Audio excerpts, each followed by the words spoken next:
Excellent. My name is Keen Decker, and I'm here to invite you to an evening not like most. Excellent. My name is Keen Decker, and I'm here to invite you to an evening not like most others. An evening where four streamers are pitted up against one another in hopes for fame and fortune. Will one streamer rise to the top and unlock fortunes like no other? Or will they all fall victim to the whole result? Marth's Dungeon. I still fucking can't believe we got Ditto to drink Pilk on stream. Oh, We God. love Pilk! Yeah! Ladies and gentlemen, welcome back to another episode of Marth's Dungeon. We last... I made sure to actually just let you get that, because usually it's just like no context for anything, but that was actually a full statement. We last left off with, Thames was dragged from the Shadow Realm, after a very exciting, kind of encounter with the fucking purple drank. And it was kind of messing with his mind quite a bit. He had quite a few dreams. However, he resisted the first kind of saving throw. So after a, quite of an experience kind of just using the Unholy One's body as shelter, he was saved by Mr. Pivid, who cast a large kind of chest plate of armor into the deep, dark void. And it lifted Thames just in the nick of time before his soul was stripped from his body and his mind as well. And Thames was lifted back up and carried into his forge. Everybody kind of congregated together again after the long adventure into the basement. Abraham Drew, as well as Agatha and Gems, returned home with a bunch of things from foraging and just general shopping. And Pivid had some very, very concerning news to deliver to Marth, as it seems that about 300 men perished in an assault that should have been just a quick in and out, very easy ambush. But they, in turn, were ambushed, leading kind of everyone to believe or wonder if there might be a rat amongst either, whether it be the party, whether it be NPCs, whether it be Trout. So we kind of last left off with Abraham Drew having a conversation with Marth about that. He was placing a lot of suspicion on Pivid, and the rest of the party right now is taking a little bit of a nap before we all head off into Mechalite and head towards the Mechalite border. So how are you guys feeling? Awful. Good. We shouldn't do this.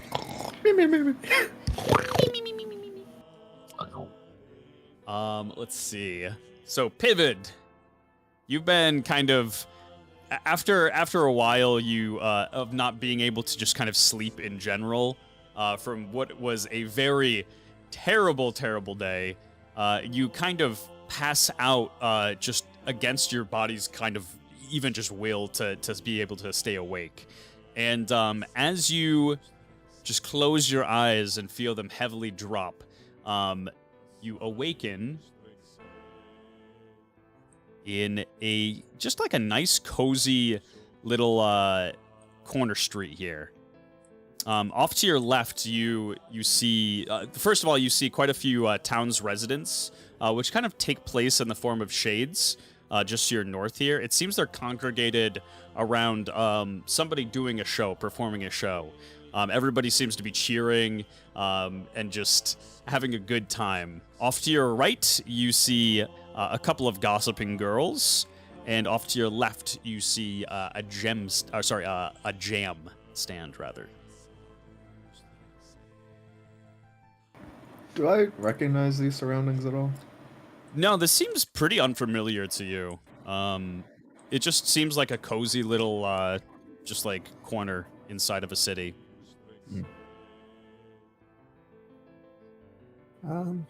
Pivotal. I think I'll step forward and try to see what this show's about. You head forward here, and as you kind of creep forward, there's quite a few people kind of just towering above you. You make your way just to be able to see what is up on the stage here, and there is a human man with silver hair and very, very eccentric as he's kind of leaping across the stage, just doing like some cartwheels as like kind of filler in between his tricks, apparently. It seems that he is a magician.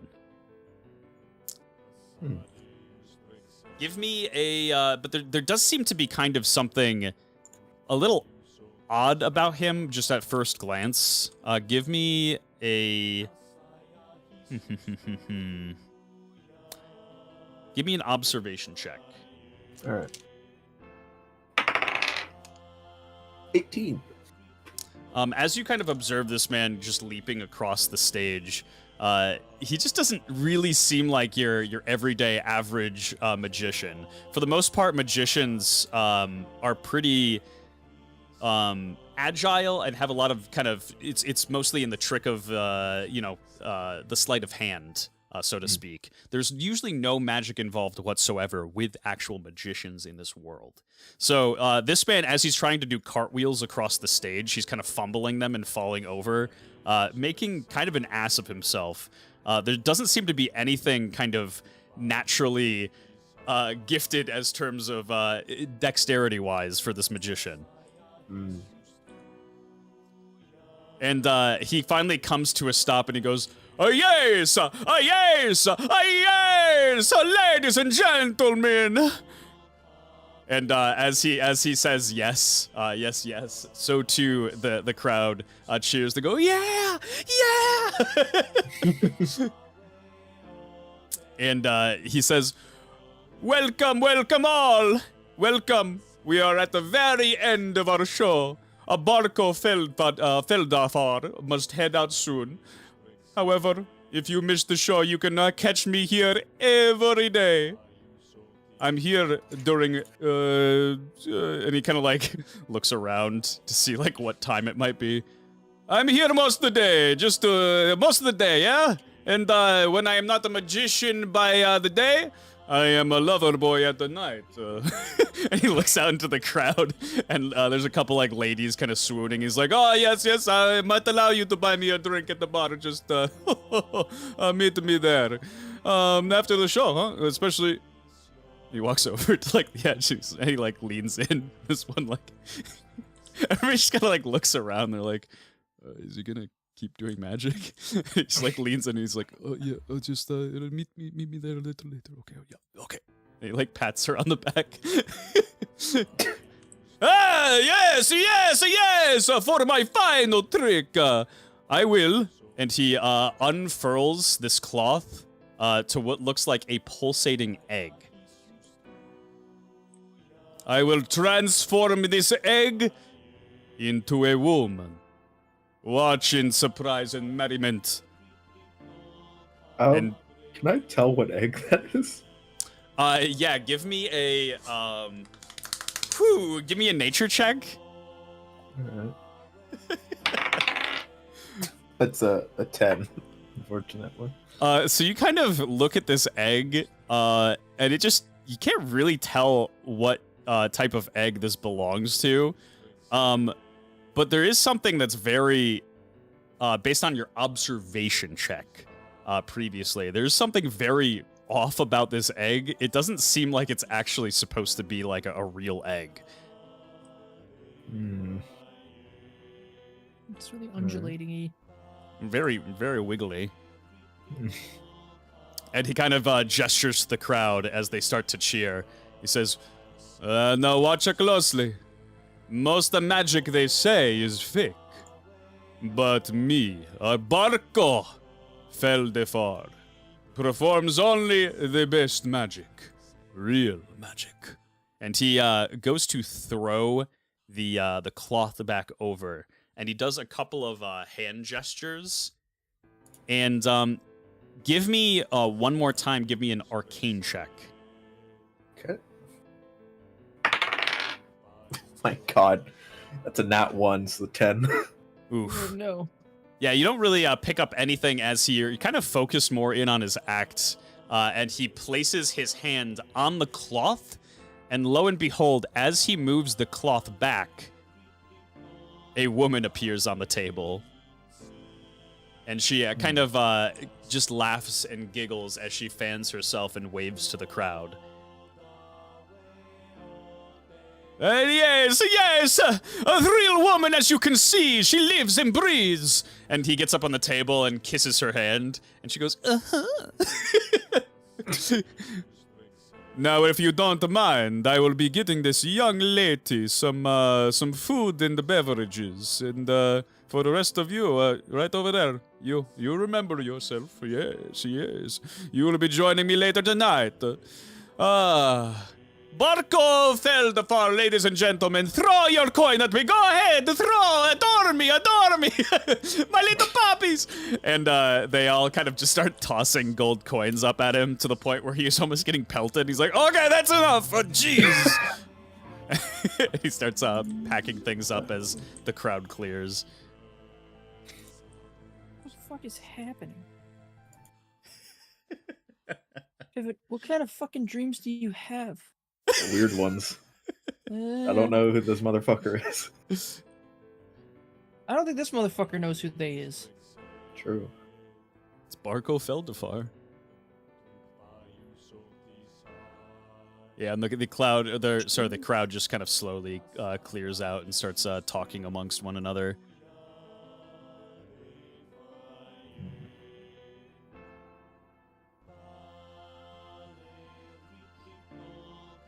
Pivot's actually like gonna be watching Barco and this woman he's conjured apparently.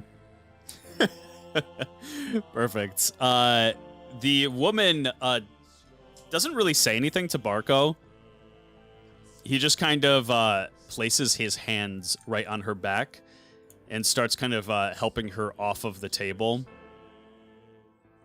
And he opens up the cloth the cloth curtain here, slides it off to the side, and she makes her way in. He looks around to see if anybody is actually just watching him.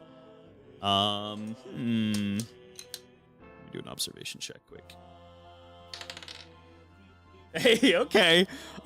He rolls an 18 altogether. He just takes a look down the path here and sees that you're watching him.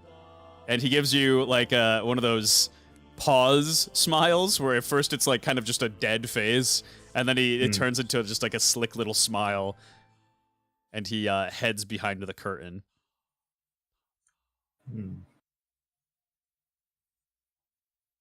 I assume he mostly blocked it so I couldn't see in there. Yeah, he kind of pulls the curtain back over. All right. We'll leave that be for now. All right.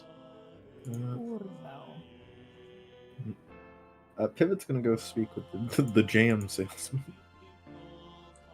You head over to the jam stand here, so to speak, and head up the stairs. And this is Esparella's Fig Jam. It seems to be kind of a local phenomenon that she has made herself, a homemade recipe. And she looks over to you and says, "Oh, hello there. Greetings. Did you come to sample some of the jam?" Certainly. I've never heard of it before. Let me tell you, darling, this jam is so darn good for you. Strengthen your immune system. Help your vitals. And it's sweet. And she hands you a little taste of the jam itself on some bread. Good, we'll try it. As you try this jam, you feel kind of really, really good. It kind of just immediately hits your immune system. And it's pretty delicious too. Very, very sweet. It seems that this is made up of a couple of different things for sure. Oh, I've never had anything quite like that. Yeah, well, it's a little bit of a family secret. We kept it in the family for so long, but finally I saved up enough money to open up my own jam stand. How's business? I would assume quite well. Well, usually it used to be pretty good until Barco moved in next door here. You would think that the people after the show would want some jam, but they mostly just want to go over, have some drinks, spend some time with Barco after his phenomenal show. And she kind of rolls her eyes. I assume you've seen many of his performances then. Oh, need jammers on day and night. He says that he's only here during the day, but oh my god. He stays for as long as he can, and I suppose that's admirable, but it doesn't really give me any time to sell jam. Right. Is that the last act he performed today? The one where he conjured a person? Is that one of his staple acts? Yeah, no one's ever been able to figure out how he's done it. It's quite a shock, you know, honestly. Most of it I just assume is just regular fake magic that most magicians perform, but that one is quite spectacular, I have to admit. I found it rather curious myself. As he, well, frankly, he didn't seem the most dexterous individual. That's what concerns me, or surprises me, rather. I have no idea how he does it, but he should be around should you really want to talk to him. He sticks around behind stage for just a little bit. Might do that. See what he's willing to share. Likely not much, though. Well, I appreciate you coming and sampling the jam. Pivot's actually gonna check his pouches. Does he have coin on him? Yeah, you kind of have the normal amount of coin, whatever it was that you had while you were awake. Right. Could I get a jar of jam to go, please? Absolutely. And she hands it off to you. And this is not going to cost anything out of your regular coin, but yep. She hands you a thing of jam and says, "Oh, thank you so much for the business. It means so much to me, and I know it would mean so much to my mom if she was still here." Of course. It's a great product. I wish other people would recognize it. Yeah, well, hopefully someday. Just a little bit of time will tell. You have a good night now. You too. You got your jam. I have the jam. Pivot's just chugging it. As you kind of back down the stairs, you do these folks have all kind of scattered by this time, and you see Barco. He's heading out the side entrance of the tent here. Yeah, Pivot's gonna go approach him. Head right over to Mr. Barco. Barco, yes? Barco Oh! Fernlefall? Yes, this is... yes, it is me. Hello. I saw you, and he kind of, like, awkwardly hops over the wagon here to try to get to you. I saw you watching the show. Did you want to... You seem interested in the magic, no? Yes, I was rather impressed by your final trick. I could not observe the method behind it. Yes, well, it was, there was no method to it. It is simply real magic. Real magic, You do not believe me? I could actually believe that. And you saying that gives him a big smile.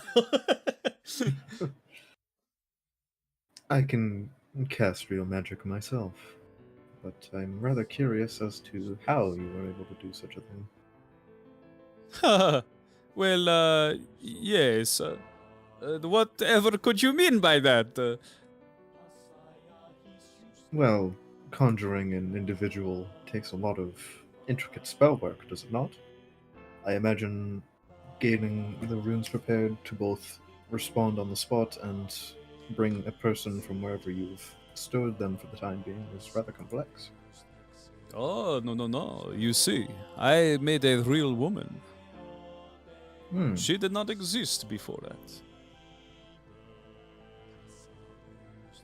So then it was the qualities of the strains of mash you had on the table beforehand that formed into the woman.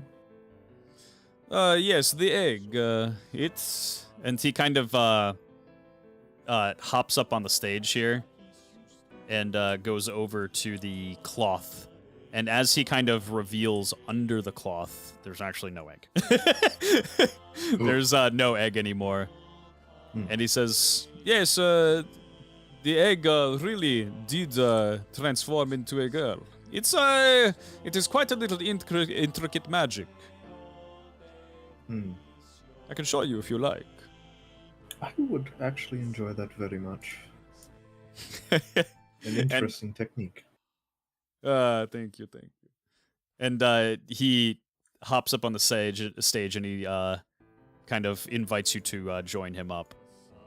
Yes, that'll help it. He kind of, as lummoxy as possible, kind of gets himself up on the stage. Just like drags himself up. He rearranges his hat as he heads over to the table here. And he says, is there something that you wish for me to transform? Something... How do you mean?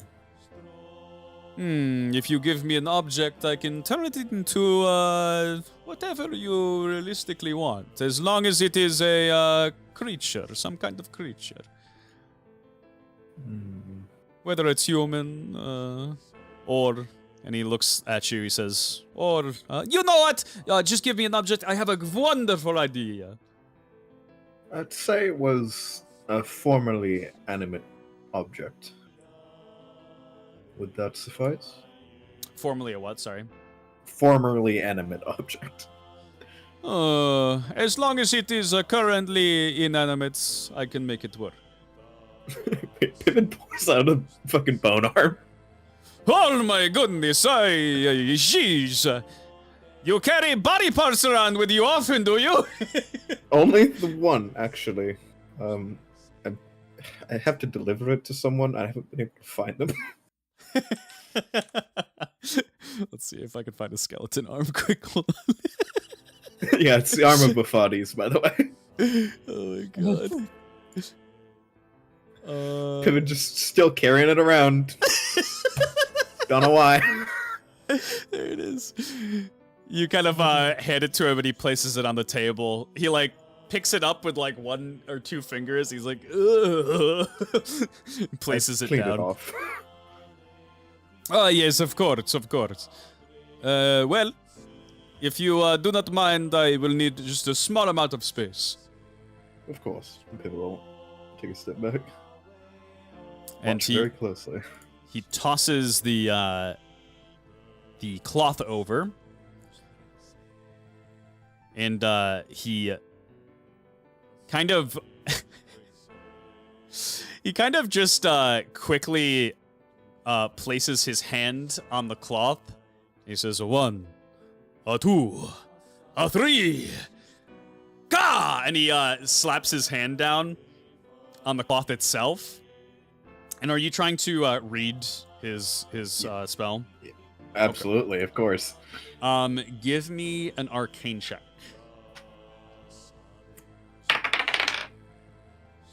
It is a 16. A 16. Let me see. Let me see if that makes the... It actually doesn't. So as he goes to conduct the spell, one thing you do notice is that this man is not actually magically oriented whatsoever. However, he does not have the dexterity of a magician either. But as he pulls this cloth off, it is no longer a bone. You see yourself standing there, looking back at you. Oh, a Barco does it again. Pretty clear, pretty clean and cut imagery of yourself, you know? Pivid's actually going to step forward and inspect the visage of himself. You kind of step forward, and it seems extremely convincing that this is actually just you. It kind of makes the same type of gestures, motions that you do, has your same kind of like nervous tics, everything. Just down from the armor, it seems spot on. My, that was brilliant. Yes, well, you were impressed? How did you come to learn such magic? Yes, well, well, I've lived in this city for quite some time. You pick up a few tricks here and there. Yeah, you know, I could let you in on a little secret, I suppose. Just don't go blabbering it to the rest of the town. Of course. Well, I saw from the way that you look at me that you do not think I am truly magically talented, no? Not quite. You're not traditionally talented, at the very least. he kind of like nods his head. He's like, well, that's actually, you know, that's fair enough. And he simply states, Kalidikarian. And roll for me a religion check. Okay. 17. Yes, okay. So, a couple of times you most certainly have read about Kalidikarians. They are illusionary magicians that don't have any sort of arcane or magical talent whatsoever. They were born kind of just as regular humans. However, it is based off of Khalid, who was a talentless man kind of from Trell who wished to be a magician, but he didn't have the hands for it. So he made a pact with Presilith to become the greatest magician of all time. And now everybody who kind of follows in the same suit are called Kalidikarians. And so, yeah, he is able to cast illusionary magic through Presilith's powers. Ah, I see. Very interesting. Yes, it's it takes a lot out of me, but and he goes to kind of put his hand over to your kind of clone, your doppel's back here, and he kind of taps the side of his back at first, but then he moves his hand upwards, and his hand goes right through him. And as it does, the illusion fades. And There's more. I'm looking for the bone. I'm looking for the bone. Oh God, wait! Did I move him this much? I really did move him this much. Where's the bone? The Bofadi's hand appears on the table again as he kind of puts his hand through him and hands it back to you.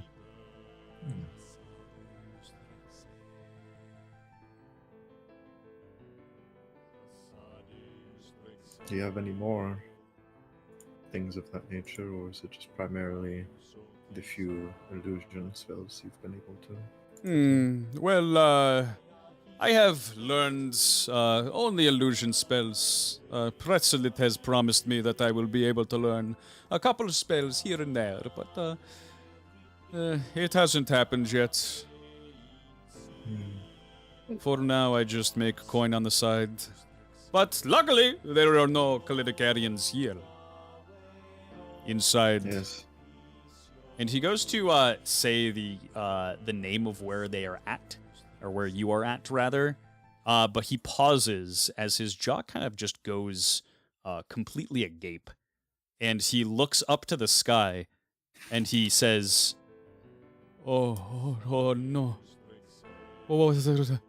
What is that?" What? When Pippin looks up. You look up as you see beginning to form. Damn.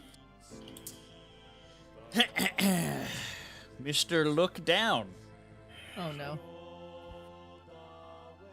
Let me hide the What's screen quick here. You've been sleeping.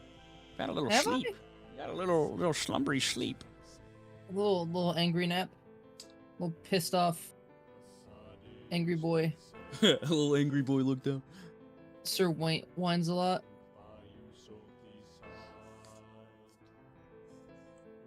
All right, let's see. Just change the map over real quick here.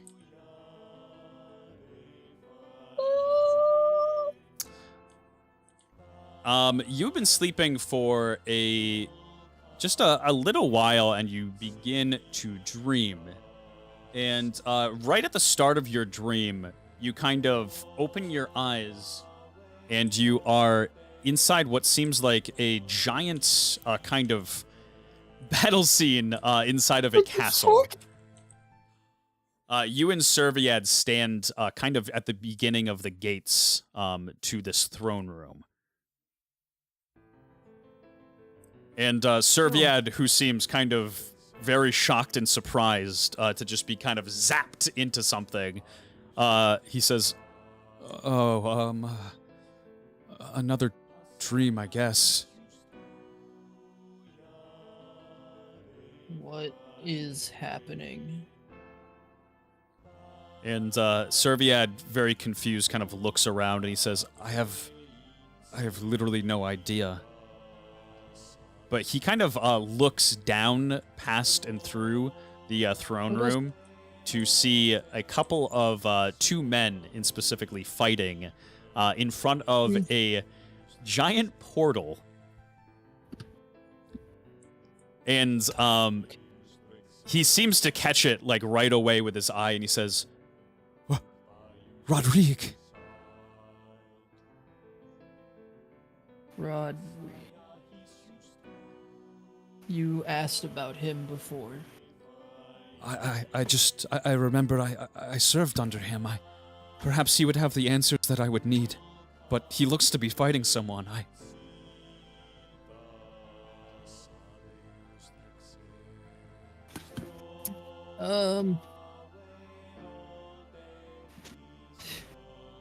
Is there, so how does the fight look like it's going? Which side seems like they're, How is the fight in particular going here? yeah, how does it look?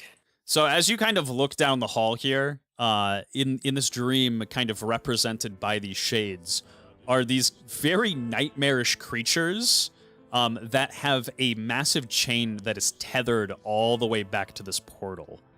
And fending them off and trying to push forward to their king are a bunch of golden guards, golden mech-like guards. And it seems that on this side here, this right flank, that everything is going kind of, it could be kind of either person's fight here, but on these other two sides, it seems that these knights are getting kind of handed. There is, these are mobs, by the way. There's three of these creatures in each of these mobs.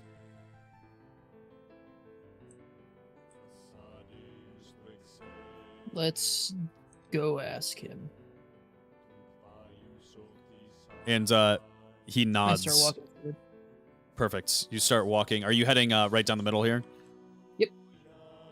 All right.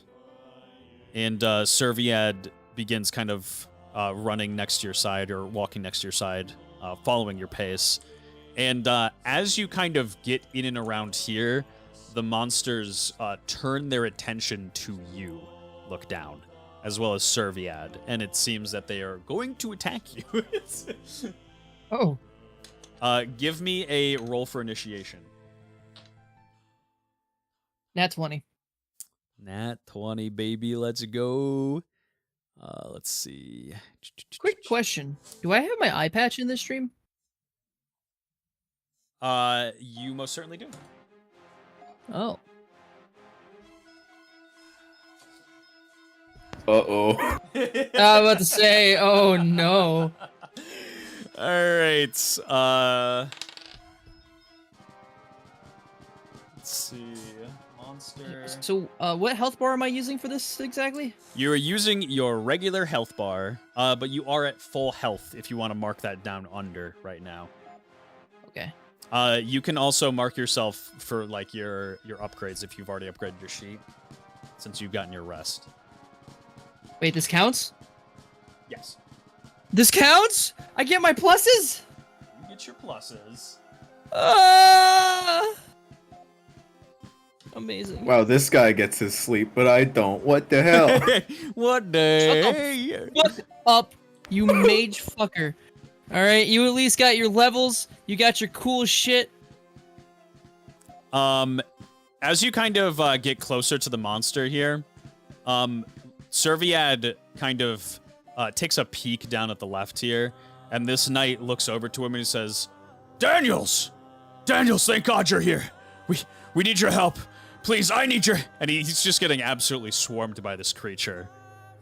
And Serviad looks over to you, look down, and says, I'll meet you at the center.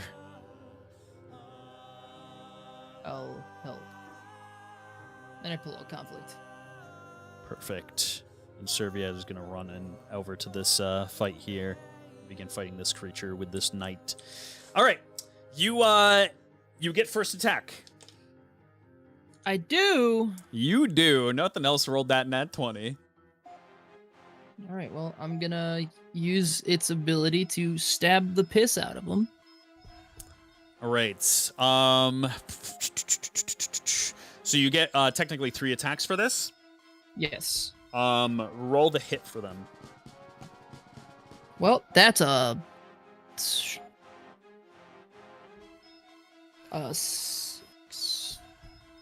hang on. I got new numbers. A 9? A 9 misses. A nat 20? A nat 20 will do it. This is an interesting turn of events, I'm not gonna lie. And a 14. 14 does not. Holy shit. Go ahead and roll for damage on the nat 20, baby. Yeah, at least I got the nat 20! Yay! Oh my shit, it's max damage too. What does that give us there? 24. 24, you said? Yep. As you go to deliver this massive blow into this creature, which seems like you absolutely 100% got the best of it, your blade goes directly into it, and it bounces off natural armor that is burned into the body. It absorbs the blow, and as it does, let's see, it absorbs the blow, and it takes your weapon away from you. It literally gets stuck right inside of its body.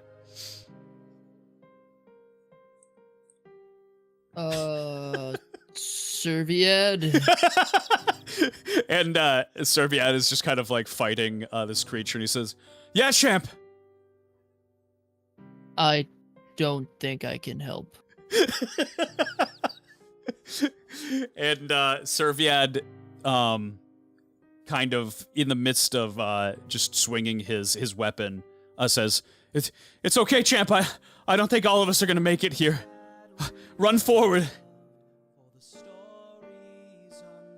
Okay, and then I run forward. All right. So you would move up to the creatures for 5. Took an attack action. You're going to be moving out of its range. 10, 15, 20. Is it 35? Yes, unless I got more for leveling up that I'm unaware of. Unless, what's your agility saving throw now? +5. Okay, not just yet then. Okay. You go to move out of this thing's attack range, and it is going to use Festering Desire on you. Well, at least I don't have one of those yet. It rolls... Wow, this actually might not hit. It rolls a 12 altogether. Hey! Yeah, it hits exactly. Okay. Unless, wait, no, my dexterity brings up my AC, right? It does not. Your No, agility never mind. saving throw will eventually. Gotcha. Then yeah, it hits exactly. Right out of the 12. All right. It rolls 10d12. Oh! 1, 6, So that's a one shot. 7. Don't worry, guys. Or it could just be 10 damage. What the fuck? Okay.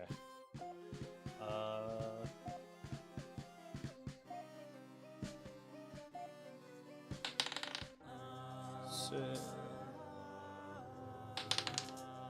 120 damage if it maxes. Jeez Louise. I mean, look at the chances At of least that it are didn't crit ya. Yeah, no shit, right? 8, 9, and 10. It delivers 45 dexterity damage to you. And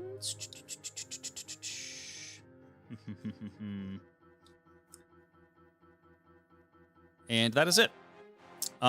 So you get, thank let's goodness. see, you're so 5, 10, 15, 20, 25, 30, 35 with your movement action.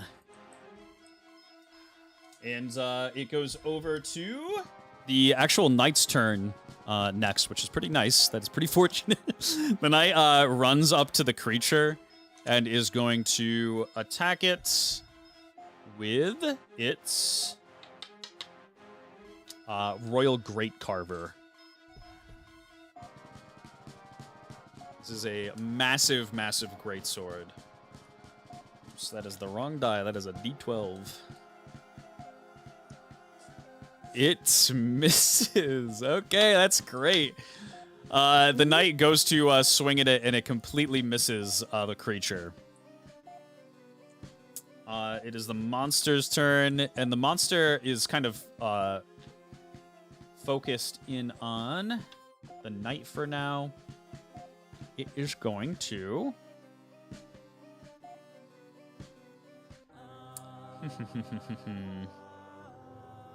So many different options. It is going to back away. 5, 10. Causing an attack of opportunity. The knight misses it again. And it is going to attempt to attack the knight with its canker whip. Let's see. Roll to hit. That is... It most certainly hits. Oh, God. But does it hit more than it... Okay. It rolls a 22 altogether. And it deals 4d10 plus 10 damage. These creatures be, kind of spoopy. These creatures be creaturing. 6, 15. Why did you send me to this horrible place and then make me lose my weapon? 23. Okay, 24. 34 damage to the knights. Takes a big chunk out of its armor here.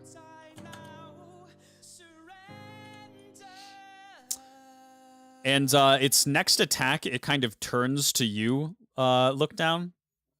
And it is going to cast... It is going to cast Spontaneous Combustion on you. Oh. Just how I always wanted, you know? I always wanted to go out in flames. Caster locks eyes on a target and fires an invisible haze at the target from their eyes. This covers them in a flammable substance. The next attack that lands on the target will set them aflare. So you now have this haze on you. It is going to attempt to attack you with its last action. Bring it on! It's going to attack you with its Chaos Lancer. I think this is bullshit that I should, not be able to interact at all with these things. What with being the ghost version of Servitude in the dream world, but it's all right. It's fine. Oh, keep them coming, baby. Let's see. Oh, I heard that right. It's set ablaze? Yep. Fuck. A flare. Sorry, I think I said a flare. Okay. Is a pretty spoopy spell. I mean, I'm going down, so. Give me. Definitely hits you with a, I think it's a 25 altogether. Actually, it's 3 separate attacks, right? So 25. Next one is a 10, which misses. Thank goodness. This next one is a 14. 14? 14. That hits. So 5d8 and then another 5d8.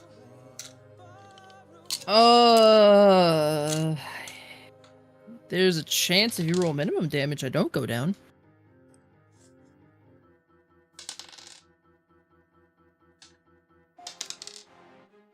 You counted your armor as well, yeah?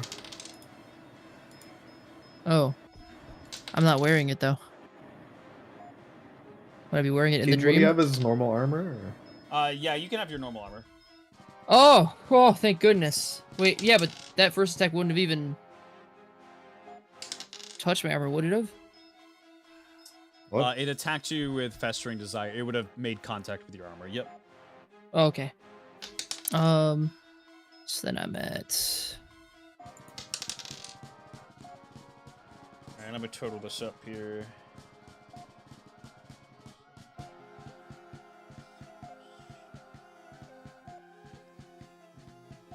Nine. 50 damage on the dot. Damn, does it take my armor first, or does it go straight to my HP? This goes to armor first. Okay. It's actually piercing damage, so it goes half to your armor and half to your HP.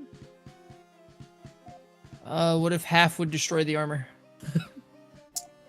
And then the armor's gone. Yeah, the armor would be gone. Yeah, it just gets ripped. And then I would take the rest. Yep, and then you just take the blunt, whatever, half to your HP. And for each attack, the target will bleed for 5 chaos damage. So you take also 10 chaos damage directly to HP. As it kind of jams you with this this lance, you notice that it opens up a hole in your body, and out of it, instead of blood, begins pouring chaos. And that is what that chaos damage looks like. And you are set aflame. And it is your turn. I stop, drop, and roll. All right. Oh. You stop, drop, and roll, and I think that actually puts the flare out. Yeah, if it's flare, yeah, rolling will do it. So you do manage to get the flame off, yes.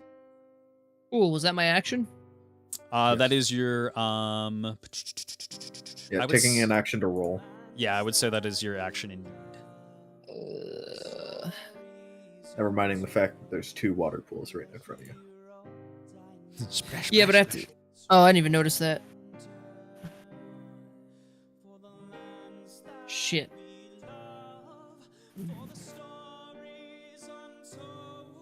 It's fucking reading out. Well...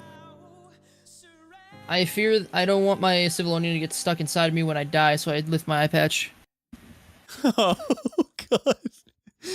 You lift your eye patch, and the Civilonian...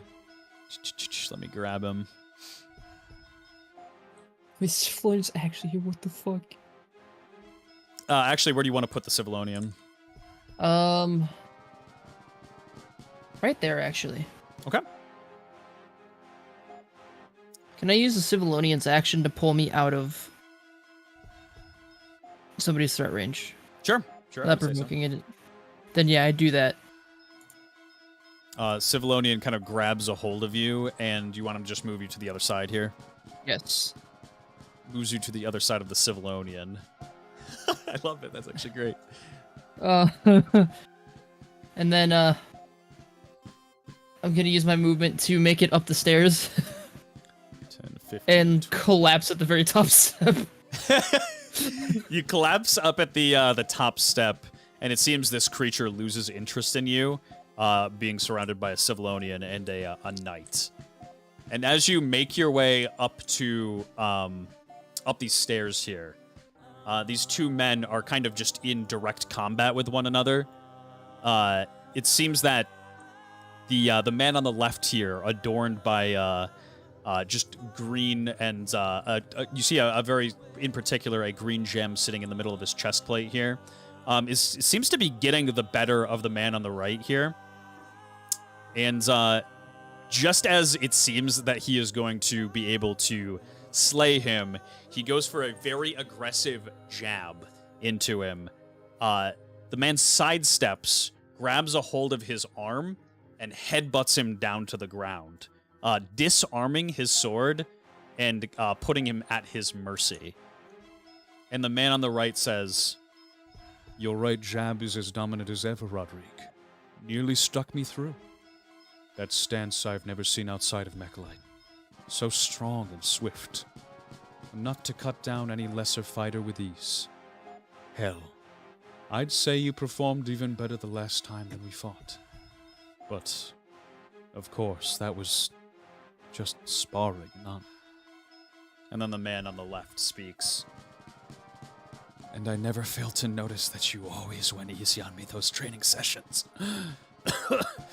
I thought just this one time for something I really believed in. I mean, that my men really believed in. But I was a fool to believe a righteous cause would shore up the gap in our ability. But to believe you'd gone through such lengths to secure victory. And he looks back, right through you, look down, to see the monsters fighting his men. And Valen says, I believe you would know something about that as well. No matter how many men it cost you, no matter how many people you slaughtered in the name of this just cause, you stand before me today. Blow high, blow low. Don't speak to me of justice. The man who cut down his own wife and hadn't a modicum of honor to admit to it. You ruined us, Valen. I mean, Mechalite would have never recovered had I not... I would have given you the world, but you chose to look through clouded eyes. You speak on things you simply don't understand, Roderick. Can't you look into my eyes and see for a moment some form of clarity?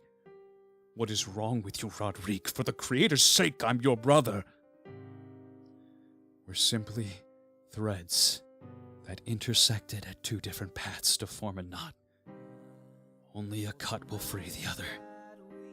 and Rodrigue kneels before him. And that will be me today. Eldrin will be the downfall of my kingdom. I'm sorry, my dear country, I failed you. Tomorrow, you'll be met with a silver sunrise, one to signify the herald of a new king. May my blood serve as atonement for us both. And he bows his head before looking up to his brother one last time. Slay me, brother. And you wake up.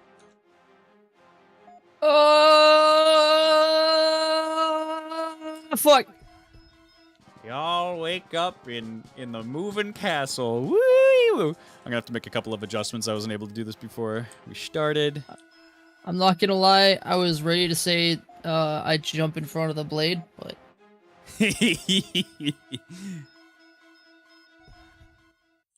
Oh, what the fuck?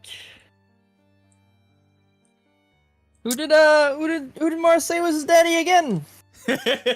Who's your daddy? Who's your baby? Who's your baby? Who's your buddy? Oh, fuck. You wake up, look down to Marth knocking at your door. I jump up. Who is it? Look down, and he kind of just peeks through the I look door. down. And he says, It's just me.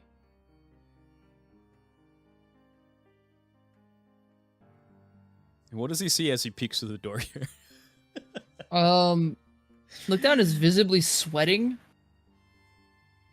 He's like standing, like he's standing up and he's looking down, but like he's actually just visibly sweating. He has his hand like rubbing across his chest.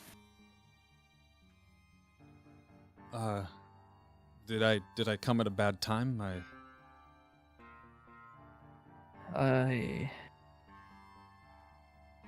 No. Right. Well, Just bad dream. Nightmare, I believe. Oh, I'm sorry. I've been having a lot of those lately as well. I don't know. I think constant fighting's been doing that. But I came to see you just to I need your help with something, if you don't mind. Okay. We're gonna be leaving the castle soon. Or sorry, we're gonna be leaving Bilm soon, I should say. Headed to the border. But before I assemble everybody else, I need for you to just, well, join me, I suppose. I walk up to him, or I walk to the door.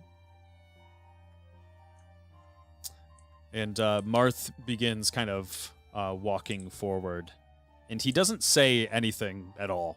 He's literally very, very dead silent. It seems that he has a lot kind of weighing on his mind at the moment. And he heads to the stairs. Go ahead. As we're going, I let the Civilonian out. You let the Civilonian out here. Let me find him.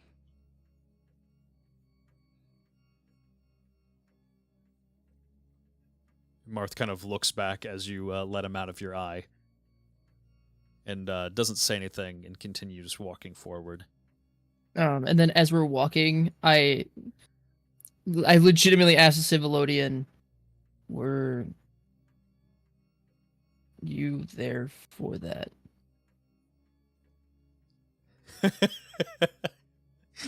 And the Civilonian, almost like a dog, just kind of looks at you, and from the kind of expression of your tone, just seems confused.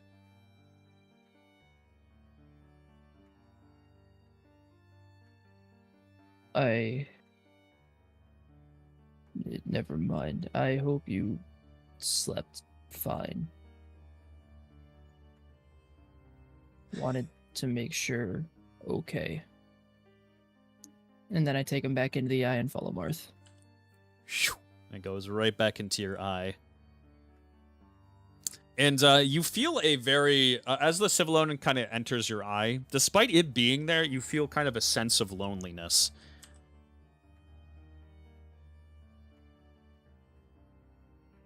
And Marth heads down the stairs. I'm feeling the loneliness? Yes. Okay. Servitude? Servitude does not answer.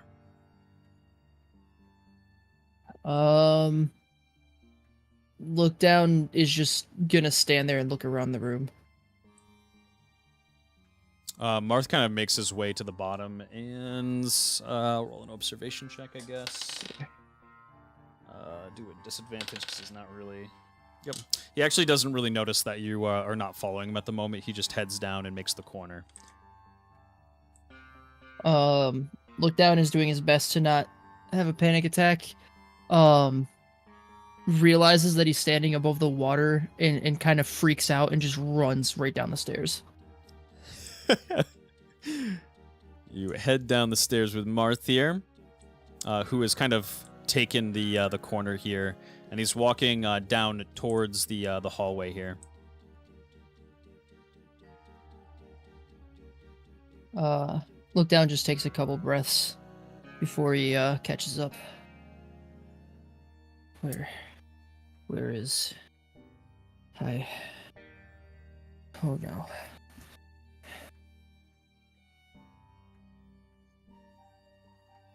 And as you take a couple of seconds, Marth stops in front of Pivot's door and waits for you. I collect myself best I can and follow up. And as you approach, Marth just kind of nods his head to you, turns to the door, and politely kind of knocks on it. And you wake up out of your dream, Mr. Pivot. Pivot's just like... He's surprised, because that's probably one of the most tame dreams he's had in a while. Yeah. So he's kind of confused. But hearing the knock at the door, he'll get up, kind of dust himself off, and go to answer. You're kind of dusting yourself off, and you just hear Tim Tam just, "Hello, yes, hello." Oh yes, good morning, Tim Tam. Oh, young master, there's someone at the door. Yes. Would you like for me to greet them? Please do. He just kind of like bumps up against the door, just making a dunk, dunk, and dunk. Can you hello? open the door? Yes, young master, give me 1 second. He continues to try to like bump it open. It's alright, Tim Tam, I got it. Oh, stupid. We'll work something out later. Maybe get you a hand of some sort so you can open the doors. And if Tim Tam was ever to smile, it'd be right there. Just. And Pivot will open the door. You open the door to see Marth, and kind of Marth is looking into the room. I'm assuming Lookdown's probably looking, maybe even down. Straight down. Yeah, no, straight down. Like, he is tense. He is sweaty. He's pasty. And Marth kind of peers through the door and says, "Good morning, Pivot. I'm sorry to wake you. We're gonna be heading out soon, but I need to talk to you and look down first." Alright. Just a moment. He reaches off to the left and grabs Willful Acceptance and his rapier off the rack. Perfect. She's the rapier. As soon as I see him with his rapier, I I reach for my blade to see if it's there. And you do indeed have your blade on you. Okay. go ahead, lead the way. Perfect. Right this way. And Marth begins heading down the hallway. Yep. Pivot steps out. As he goes to turn, he sees Lookdown just kind of standing there, and it's like, "Are you okay, Lookdown?" Well, I'm already looking there, so I don't gotta say it. No. No. What's wrong?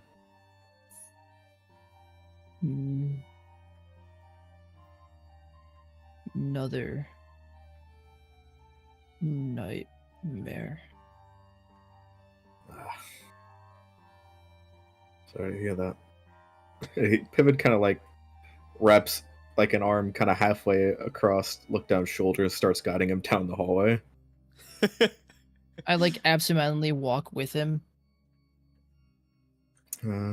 What was this one about? Valen and Rodrigue. Have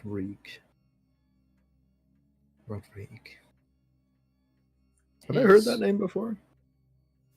Have you heard the name Rodrigue? Because if I recall correctly, Marth Servia- said that was his uncle to me. Pivot, you have indeed heard the name Rodrigue kind of tossed around a little bit in the past. Rodrigue was the previous king of Mechalite. Oh. Wait, didn't I ask Pivot? Because wasn't Servia had asked you to ask Pivot, but you haven't asked Pivot. Did I not really? Nope. Yes.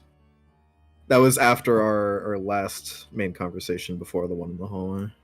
Oh my fuck. Cool. Yeah. I guess I just haven't had a second to. Or thought I did. The former king of Mechalite. I guess. Serviad said he worked under him. Worked under him. Wait, Serviad? Wait, have we discussed Serviad before? I'm trying to remember. I think I brought up Serviad because I asked because he said that he worked here at some point. Right, yes. That he's always here. Or that he's always been there since I've known him. Serviad served under Lord Rodrigue as a guard of sorts. I'm not sure precisely.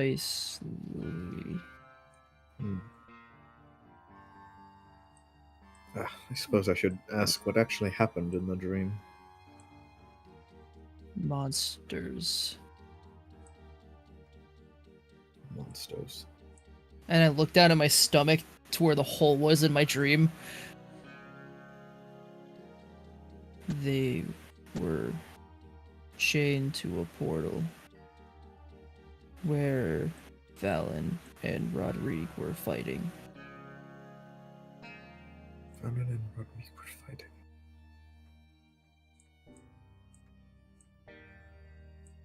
And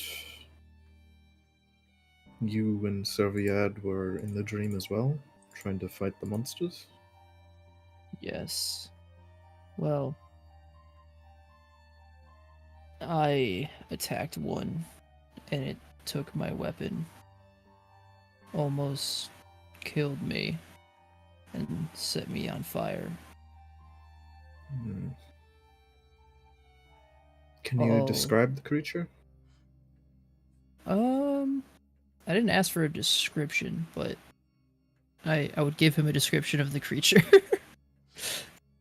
Or was it just like a shade-looking thing? So it kind of appeared to you as a shade, but once you began fighting with it, you did give me an observation check, just a post-observation check. Post-mortem. Hey, that's not bad. 21.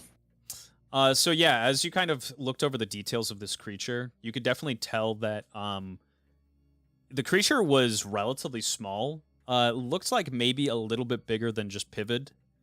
It was very, very quick. Had a couple of just kind of scythe-like tendrils that came off the sides of it.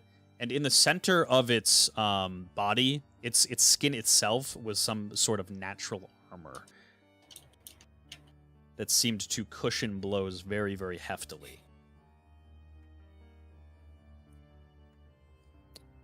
I, in Lookdown's own way, transfer that information. Based on that description, would I be able to tell what the hell that would be? Roll me a religion check. Religion, okay. Shoot. Oh yeah, no, that's what I'd love to hear. Oh hey, what's that monster? Roll religion.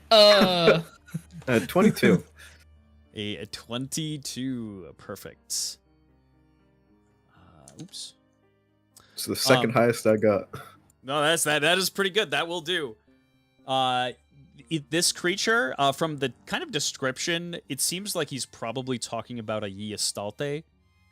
These are very, very stealthy creatures, known for their incredible dexterity. They exist only inside the realm of chaos, and they are kind of the next step up from what you had previously fought, the Unholy One. Okay. AKA Wow. the Alpharic Slave. Yeah, don't worry. We're just trying to 1v3. It's fine. One step up, from a Alpharic Slave. Holy shit. Highly dangerous. Yeah, that would be why it was the big threat combat music. Yeah. As soon as I heard it, I was like, oh, this isn't real, right? This doesn't transfer. This isn't if I die in my dream, I die in real life, right? Die in the game, you die in real life. What interests me about that is that 2 royal guards were able to hold their own against 3 of those things. Mm-hmm. Mm-hmm. Which concerns me with how strong the royal guard could be. What do you mean? It's just a dream. Couldn't in any way, shape, or form be about the past. What the fuck? How strong is Servitude? And why can't I use him to do shit? Because he's dead. He got clapped. Fuck. I think it's gonna be a little more complicated than that, but Probably. That sounds like a Yeastolte. They're another creature of the Chaos Planes. The being we fought in the basement, the Unholy One, that's considered a Yolfiric slave. The Yeastolte are considered one step above them. Very fast, very stealthy, very dangerous. wish I knew that before. It's likely even if you knew, you wouldn't have been able to avoid them. Once they set their sights on you, they are quite aggressive. Would have went around.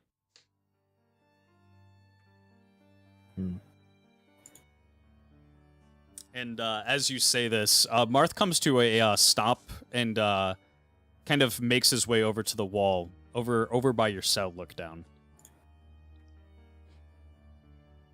I kind of snap into it and realize where we are.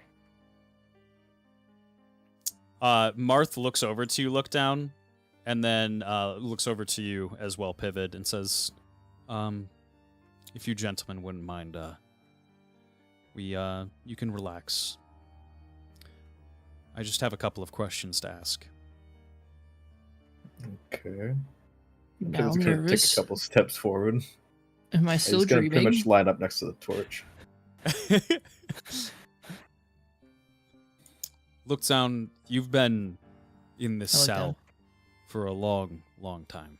Yes? Longer than I can remember. And throughout that time, who was performing experiments on you?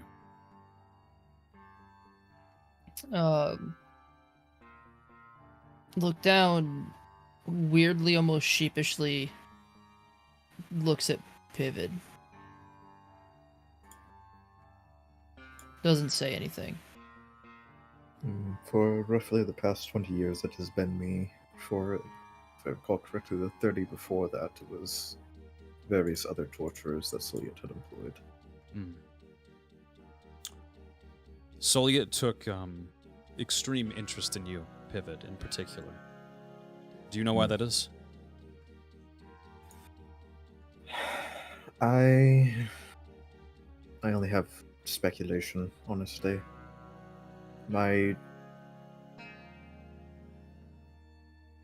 At surface level, it seems like she saw something of herself in me, perhaps. Considering what I read of her journal before, it seems she was discriminated against as well for both being magical and having certain traits. Which I am... he kind of just gestures to himself, well aware of. But I think it's more than that. At the very least, I'm a capable pair of hands and a capable mage, which is always handy. But as of late, I've come to realize that the soul residing within my body is not my own. And that kind of piques Marth's interest, and he says, Oh, so even Look Down looks at you. it's Yes. not your own. No. Any magic I attempt to cast that draws upon the soul immediately fails. And when when Thames fell into the Chaos Plains, I believe I mentioned it then. I'd said the two of them spoke to me. One of them was the unnamed god of chaos. At least I think so.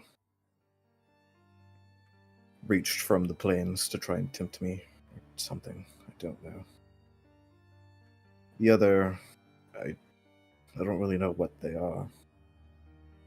But from what the unnamed god of chaos said, I believe their soul rests within my body. Okay. That one bade me to cast the armor into the plains to rescue him. And Marth, in kind of relief, kind of just pushes himself off of the wall and he says, "Oh, well, okay, that's a great relief. Well, it's just well, I have something to tell you. I was visited last night by Abraham Drew. He came upstairs to deliver the resources that have been gathered. Needed somewhere to store them, so he brought them up to me. Well, sorry, this was just a couple hours ago. He spoke in concern of you, Pivot. And while I had no inclination to believe that you were in any way, shape, or form trying to do anything of ill content to me, to look down to anybody inside this castle, and that you are here for our cause, I did have to look into it. I was more so inclined to just believe that perhaps Abraham Drew was suspicious himself. And perhaps he may be. But, and Marth kind of just, like, looks down to his feet and he says, "You know what? Give me 1 second." And he heads off. Okay. Disappears for a little bit. Abraham Drew suspicious of me. Well, no, I suppose that does make sense.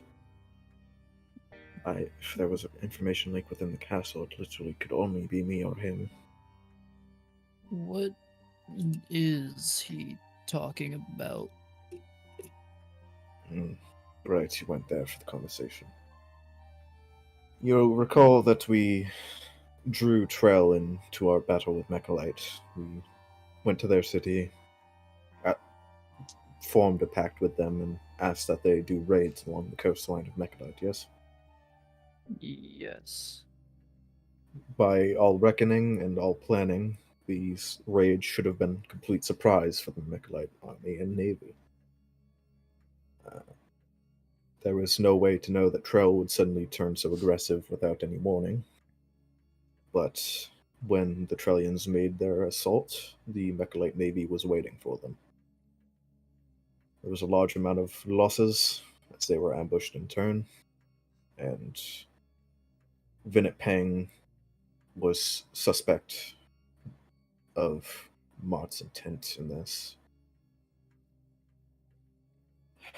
It's very likely that there's been an information leak somewhere between we planning forces.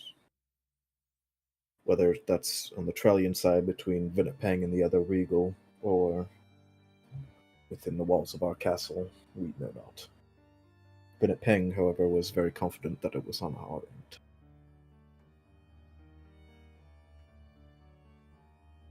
end. Who did it then? I've been going over the list of everyone within this castle in my head, and frankly, the only feasible suspects could be myself and Abraham Drew. Look down, raises an eyebrow. Did you do it? Not that I'm aware of, but mind control and such magics exist. I would not be surprised if such a thing did happen while I was not aware. I'm not crossing it out, but I'm pretty sure it wasn't me.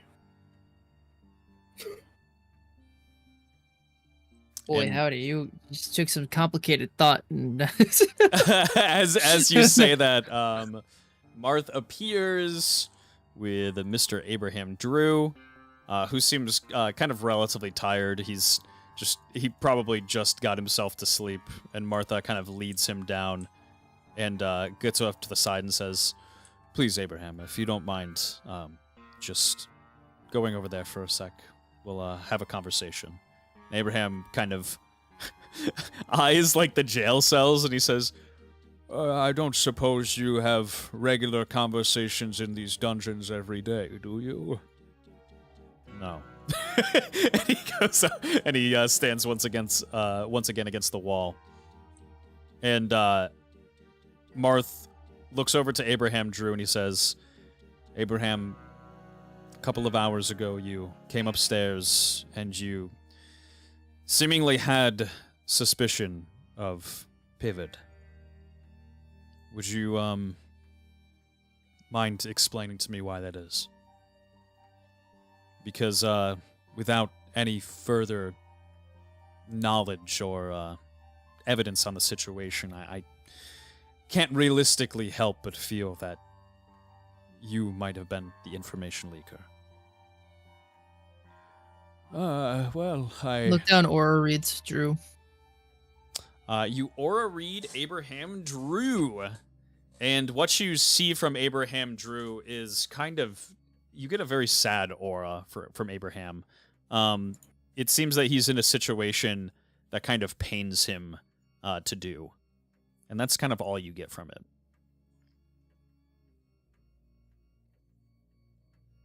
And Abraham walks over to Pivot and says, "Well, as I said before, souls are my specialty. I am able to stare into the eyes of another and understand small bits and pieces of their lives, like echoes, I say. I also have the ability to see souls. And he looks over to you, Pivot, and says, "Would you mind just taking off your mask for me?"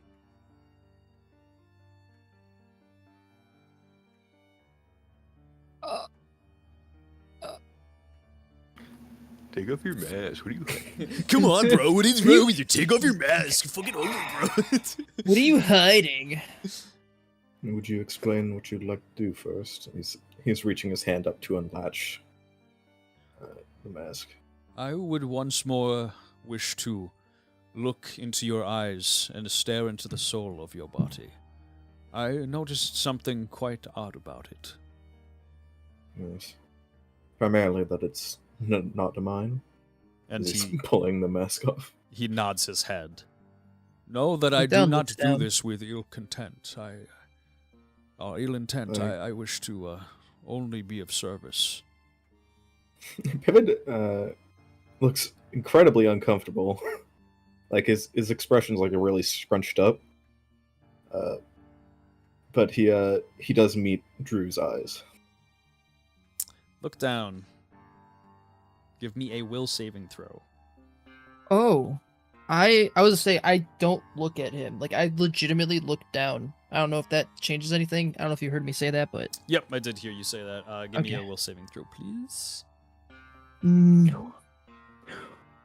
Yo, that's another nat 20. Perfect. You Holy shit! you That is almost 3 tonight. feel a panic attack a flurry start to beat in your heart. It beats faster Another and one. faster and faster. For seemingly just no reason. I know you kind of have been in stressful and strenuous situations for the past couple of episodes, but this feels a little bit different. This feels as if you yourself are making yourself anxious.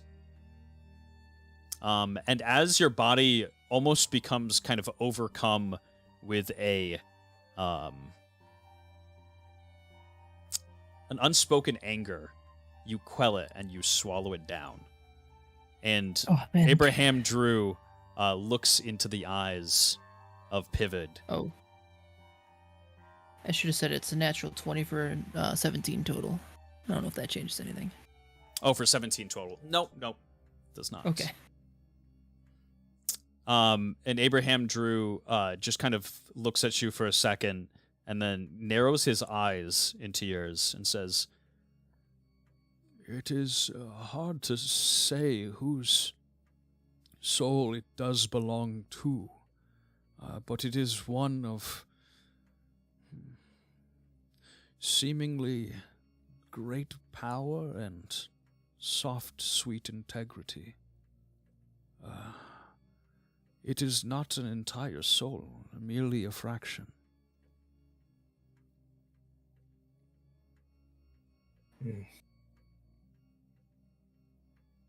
I have spoken to the being which seems to reside within me.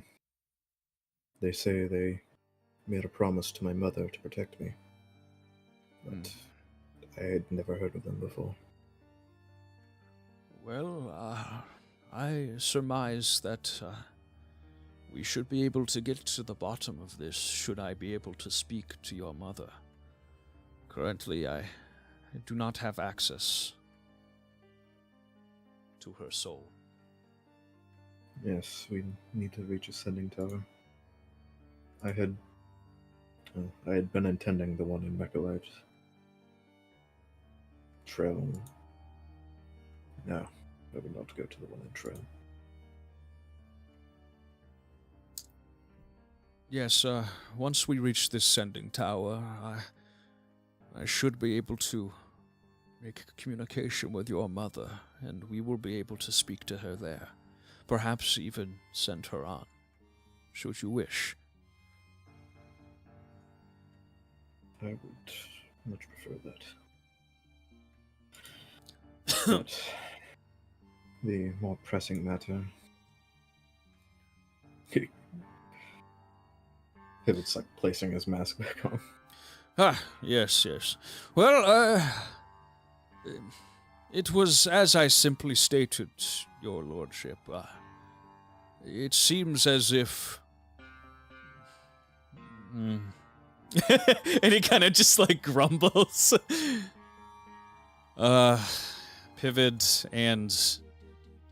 Well, I hope you understand, Abraham. In our meetings to come, for now at least, I suppose we should have you absent. I understand. Though, there is one thing I might want to bring up. What's that? It is entirely possible that there is an infiltrator within the building. Magics, illusions, things of that nature. It's easy to mask your presence if you're hiding yourself away within a building this wide. And Look down, tries to see if he can spot anybody that could have been in the room. give me an observation check. Let's see if I can keep the nat 20 rolling. No. That is still a 15. You look around the room, and 15 is actually still pretty decent. It doesn't really seem like anyone has realistically been spending a lot of time in the dungeons. You do know that around one of these cells that Gems was being locked up for like a little bit for Maxwell, but that is about it. Everything else seems to be just the way you left it. I don't know how likely this could be, but I don't believe I did such a thing, and Drew, I would doubt doing such a thing. So the possibility of an infiltrator having watched us is not unlikely. We know Mechalite is aware of us, and likely Neal over the Radiant Knight would have wanted eyes on us, so it's entirely possible. Yeah, they might have been able to spot us. We covered our footsteps pretty well, but even so, inside of a giant floating castle, it's hard to stay hidden. Actually, perhaps if the infiltrator was within Verpent when we visited, we all had left the castle pretty much unattended. It would likely have been quite easy to sneak aboard. No offense to Max, but he's not exactly the best gate guard. And you feel somewhere off in the distance just a nun taken. Marth kind of like thinks to himself, and he's like, yeah, perhaps maybe in Vipin. I originally, I'm not gonna lie, and he like goes over to Abraham and pats him on the shoulder. I was a little bit suspicious of just your approach to us. It seemed that you would not take no for an answer. Yes, I am sorry to have come on so strong to join you and your companions. It was just I knew it was the only way I would be able to escape my country. Yeah, no, that's fair enough. And any option is technically a viable option at this point. Till we get more knowledge on the matter, we'll have you two sit out of the meetings. I would love to have your keen insight on things, but yeah. If you need my advisement, simply seek me out on your own. And he nods his head. All right. Whew. There's one more matter I would like to address, mostly a small one. Sure. Kevin pulls out the Olivinium stone. If you would touch it, Marth. Yeah. And Marth moves over to you and places his hand on the Olivinium stone. And nothing happens. Yeah. Thought so. Just wanted to be sure. That's all. Fair enough. No, it's not. You being within the command net would have been a lot easier. So things wouldn't have to go through me. But it is what it is. Yeah, we might have to, And he kind of, like, thinks of anybody who might actually have some magical gift, but he can't think of anybody other than you and Abraham Drew. So he says, if you're thinking of others, Thames is also on the net, but the blessing of Forfoden allowed him to use such things. Well, I suppose Thames might have to do for now.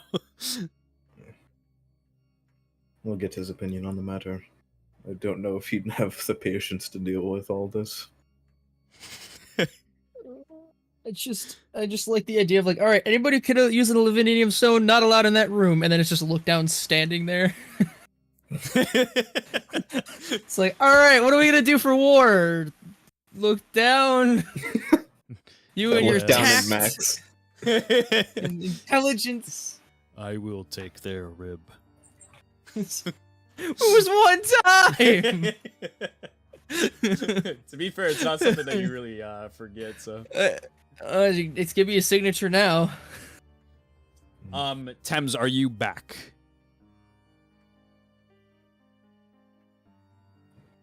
Take that as a no. No. Marth kind of just like looks and says, Yeah. "What's that, sorry?" No, look down. Just during part of that conversation, thinks to himself, if Alice was here, we could figure it out. Oh. Marth kind of Now he's back. What a bitch. gestures to everybody and says, I think we will reconvene in just a little bit, Abraham Drew. You can go rest for now. We will be moving the castle to the border, or close to the border, just to remain unseen, hidden, just enough. And we will travel on foot in our teams. And Kevin just gives Marth a look. and yeah, he kind of What thinks the to fuck himself, did you just say, sir? and he says, "Pivot, I unfortunately am going to have to ask you to stay here."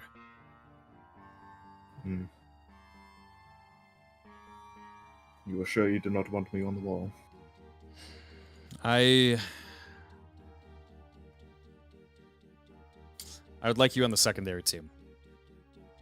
I understand. Do you have a method of signaling when you will need us? And Marth kind of thinks to himself, And he kind of he's just like, we don't have any form of magical communication. Only audio would realistically do, or something timed. Our best option is not to be seen, but should that happen, I think we will back away and inform the rest of you, and we'll go from there. Very well.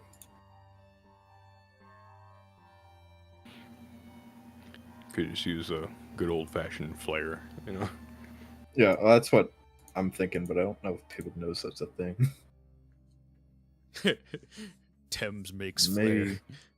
yeah, maybe speak to Thames. He might be able to put something together. Yeah, it's actually a great idea. I hope he's doing okay. And he makes his way up. Tim is like woken up at this point. I was gonna say, so it's only been like a couple of hours. These are mostly just naps that you guys are kind of taking.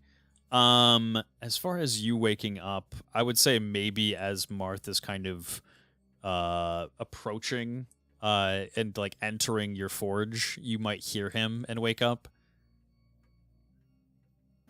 The first thing that Tim's like says and like comes to his mind the second he wakes up is, "Fia, why did I ever seek your forgiveness?" And you wake up to the sound of somebody entering your forge. And as you say this, you look off to the side to see, kind of stuck into the ground next to your apron here, a handle to help yourself get up. Tim's uses it, but he's too angry to be like, "Oh, how thoughtful." So he just stands up, but it's like,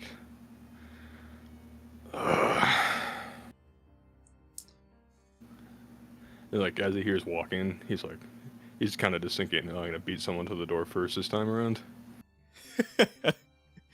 Get up and make your way over to the door, and you kind of meet at the door. Martha's about to kind of push it open, and you open it instead. Ah, Thames. I thought you would still be resting. "I'm good to go. What?" And Marth, Marth, at the at your response, he looks down at your arm that is a just black charcoal, and it seems to be very, very irritated, and absolutely, you could just see the chaos kind of forming on it. You're sure on that?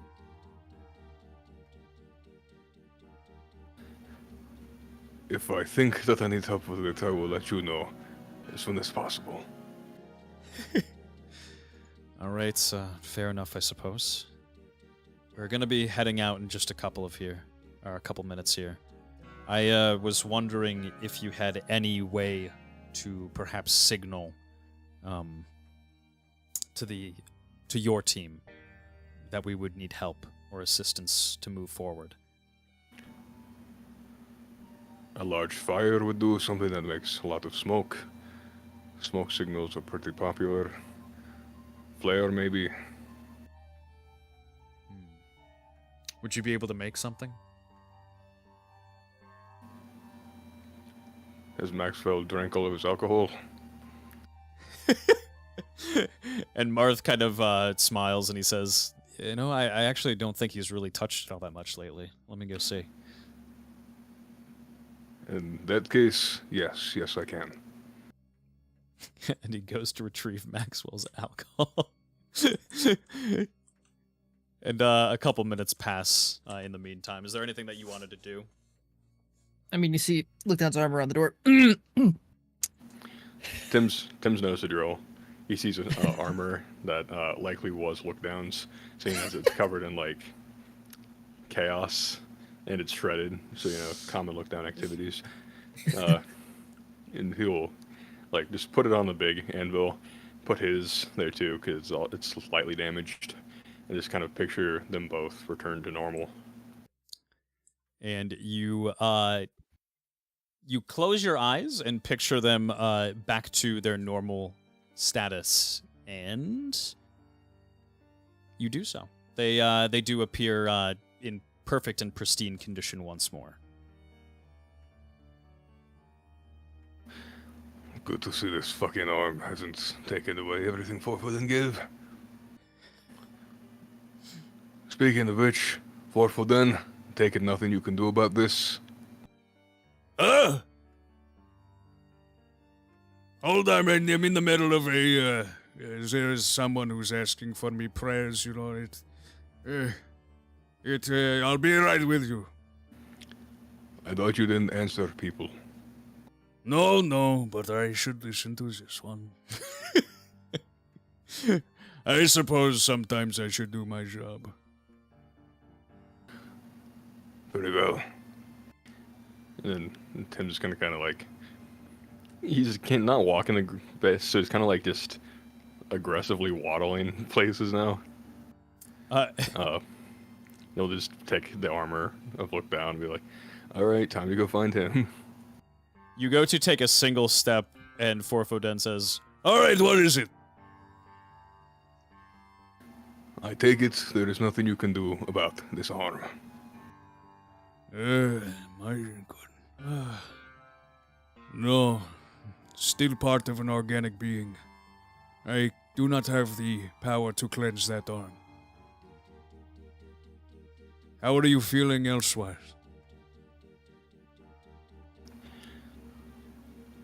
I recently had a revelation made to me.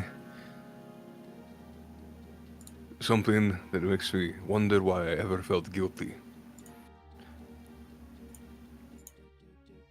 Is that so?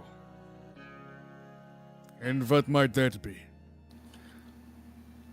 Theo was a fucking snake.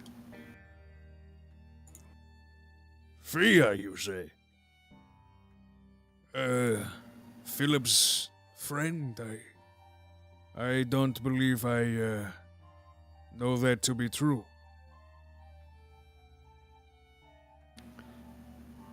No, I saw it. Marth Renthal made a deal with him. All of what I saw was smoke and mirrors to break me, and it almost worked.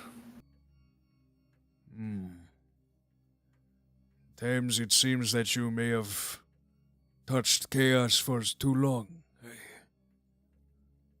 How are you feeling mentally? You doing all right? Tim's is going to, like, self-reflect for a second and say, yeah, I'm doing fine.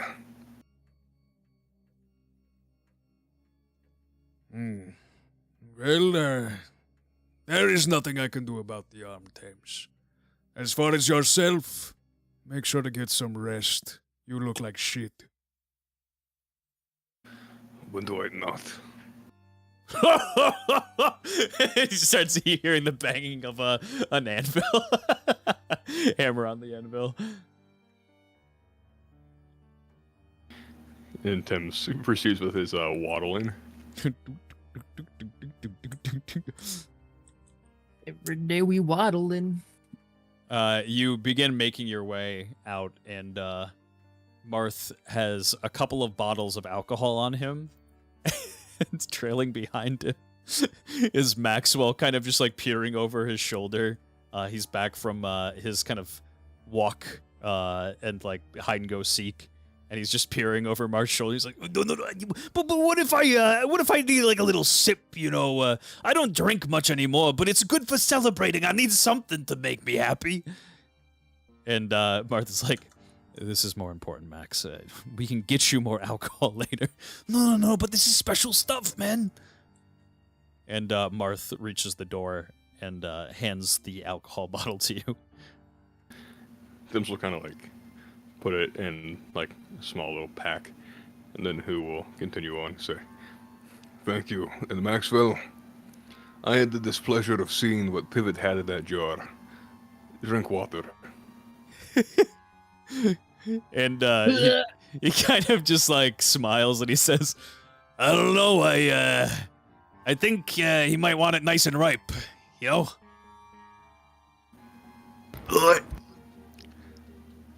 Tim's like, hold on, let me roll a con save real quick. That's a -4. Tim's like is dry heaving at that statement, and he's like, Maxwell, never say shit like that again. Yeah, Marth, move.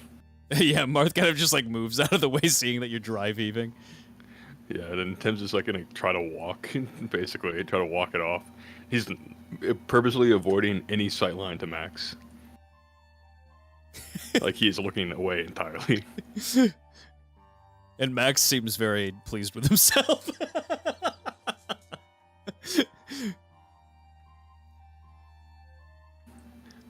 And he's just gonna continue past, trying to find Lookdown. And look down. At this point, you were down with Pivid in the dungeons. Abraham Drew kind of went his own way and back to get some rest. As soon as we're alone, I do say, I don't know all that they are talking about, but I trust you. I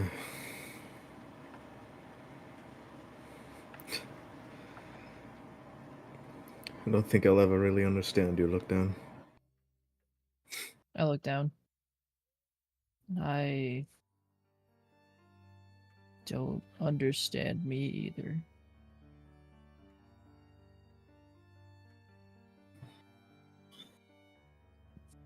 Was there anything more to that dream that you wish to discuss? Yes. If I remember correctly, which, knowing me, might not be the case, but I remember Marth saying Rodrigue betrayed his dad, but in my dream it seemed like Valen was bad.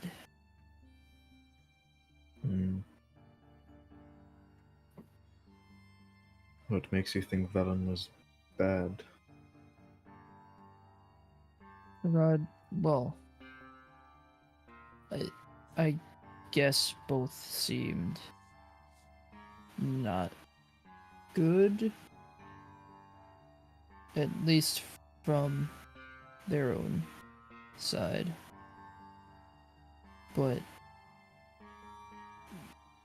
Rodrigue said Valen killed his, I don't know what they are, but wife and children.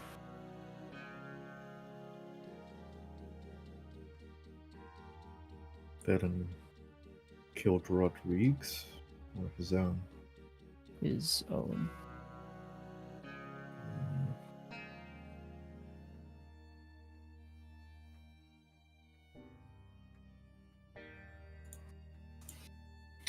And once again, Lookdown just rubs his chest.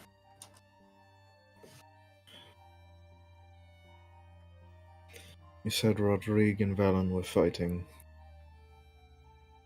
Valen seemed to win.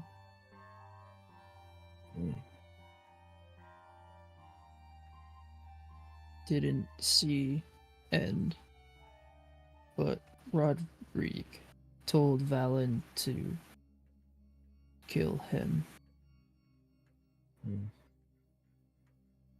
The Iestalte They were chained to the portal. Do you know who conjured the portal or who they were serving? Seemed like Valen.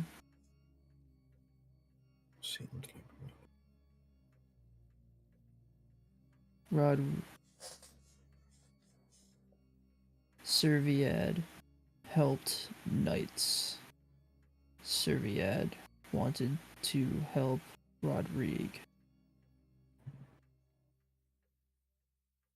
so. Sylvia had history with Lord Rodrigue. And Lord Rodrigue had brought his knights with him, the Royal Knights. Yes, I guess. Large golden armor, big weapons. Yes.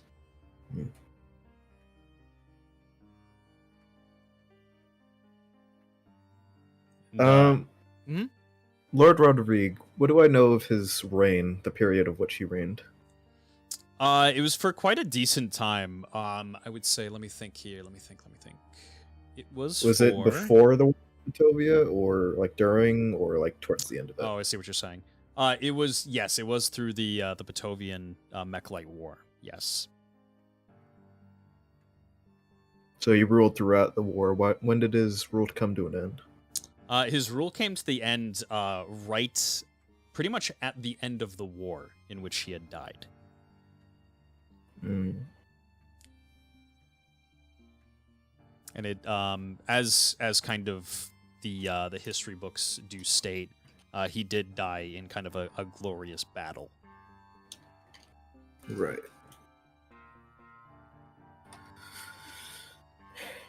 So according to history, Lord Rodrigue perished at the end of the Batovian Mechlite War some 50 years ago. Died in quite the mighty battle. Did the books say how or where he died? Not specifically, no. I mean, this is also from kind of It's censored history books. Yeah, and the official sources, the bits and pieces that you got, yeah. Mhm. I know the deal. I'm just trying to figure out what I do know. Mhm. So I didn't specify when or how, just that he died in battle. Correct. Yep. Right. I had always wondered at the how of it, but we brought. He assaulted King Valen towards the end of the war with his knights. King Valen was using chained chaos creatures.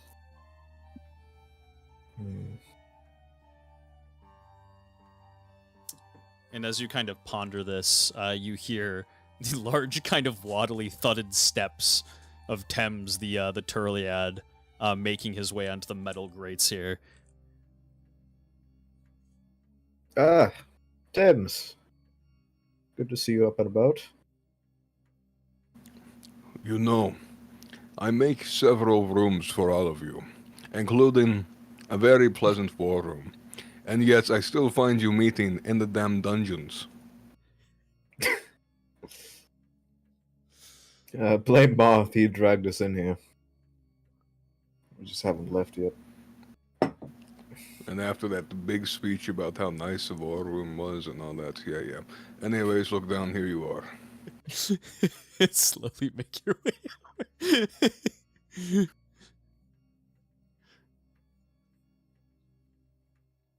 Thank you. And I grab onto the armor. I just kind of hold it for a second. And then I start to fasten it. Do you need me to go over how to fasten it again? You know what? I'm gonna roll. I'm gonna roll to see if he can put it on.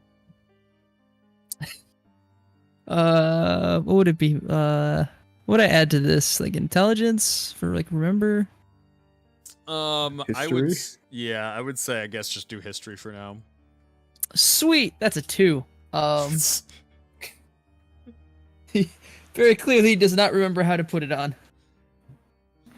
Tim should go over it again. just kind of like one step at a time. Like he's doing it pretty slowly, but not like intentionally. He's just doing it slowly because he's beat the fuck. Sorry. Lots happened. I'm not going to lie.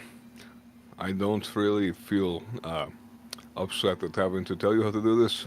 You would be surprised how many nobles and war generals that did not know how to put on armor. Servants put it on for them.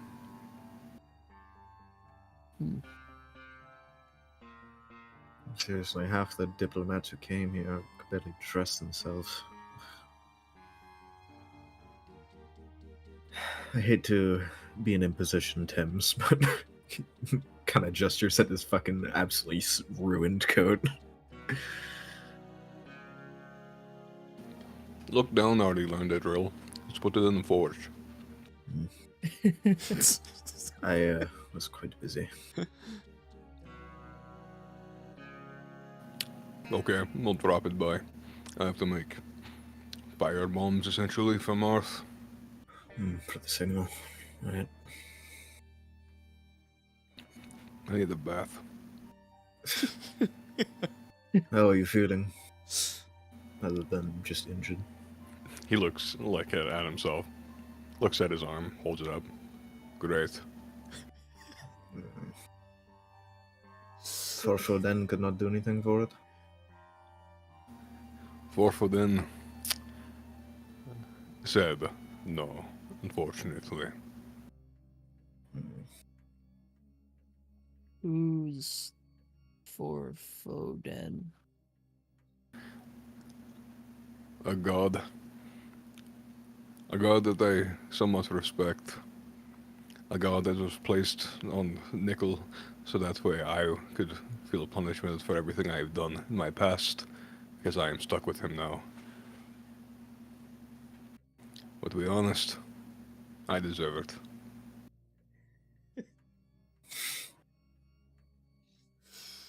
Oh.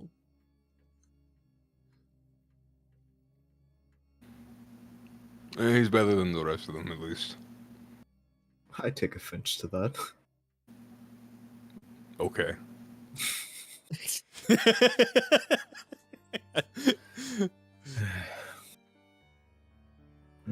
Is it because it's still attached to you? Yes. I would try to see if there was a way that I could cut it off and purify it and see if maybe we could reattach it, but I don't think it's the best idea whenever I have to go kill mechalites en masse. I would agree. Let's likely hold off on that until we can also devise a method to make a replacement if such a thing fails. Agreed. Anyways, I'm gonna go make a bathroom. Okay. Thames, Yes? don't jump in mouths anymore. Do not worry, it was more of a climb. Right over his head. You head on out. And where was the... Oh, it was over here. You said you're making the bathroom? Yeah, Tim's wants a bath. Beautiful. I desire it, thus it shall be.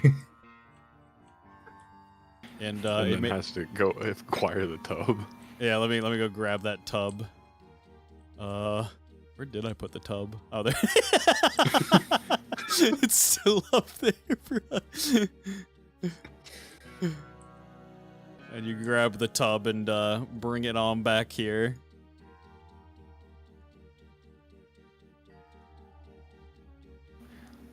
Yeah, and then he's just gonna go in and then just start pouring himself a bath.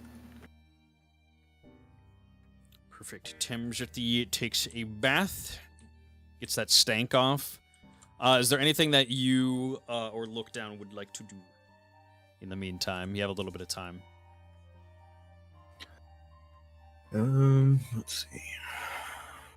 I got the what's it? Sugary sap, yeah. Yep. Yep. Might go. Let me look over the list again. So I forgot to put it in.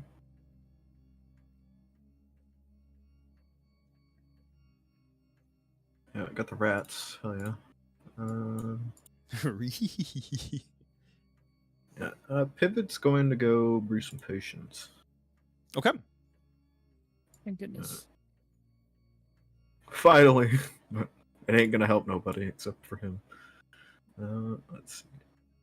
Yeah. You and Sweet. making your way past here, you do see that there is now just a bathroom installed. You hear running water. Fucking, how does he do it? He's gonna head upstairs. Oh, 2 times. How does he do it?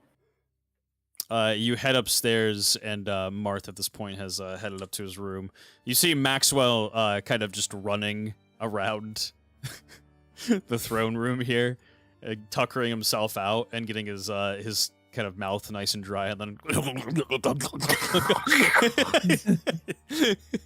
dunks his head and then continues running. Jeez, Maxwell. Pivot's gonna get a bucket, collect water from the one Maxwell hasn't been fucking chugging out of.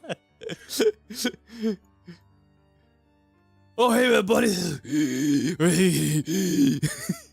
Don't tire yourself out too much, Max. We need you to kill Mech Scum. Yeah. I think I was just, I'm good. And then he sits down. Pivot fills the bucket and heads over to the alchemy table. Perfect. And what would you like to make? I'm gonna make 2 doses of Arcana juice. Okay, pog. Arcana juice. And that'll take a little bit for you there. Have you go do that. Look down, is there anything that you wish to do? Well, in true fashion, Look Down is going to go down and sit in front of his cell, but like in the middle row. Yeah, staying in the middle. And he's gonna sit down and look into his, empty cell, and visions of him being in there, and Serviad showing up and bringing him food, and like other times of just Serviad being there talking to Look Down, Serviad laughing, Look Down, no emotion, and then he'll look down and just say, "Where are you?" And as you look back up, when you do look back up, you kind of, through all these like visions and memories of Serviad Daniels being there, taking care of you while you're in your cell, keeping you company, you instead see Serviad Daniels laying down prone, just with his face down. He seems to be beaten to shit. I scramble up and over and open up the gate. You open up the gate here and bring it right off to the side, and he lifts up his head barely and says, "I champ." What happened? I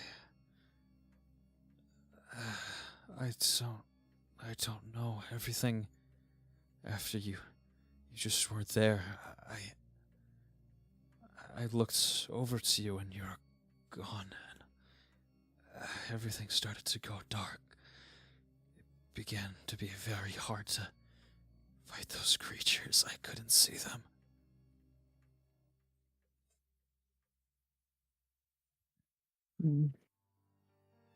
No more dreams. And he tries to get himself up, and he says, No. I think we're almost there. No I sleep, you get hurt.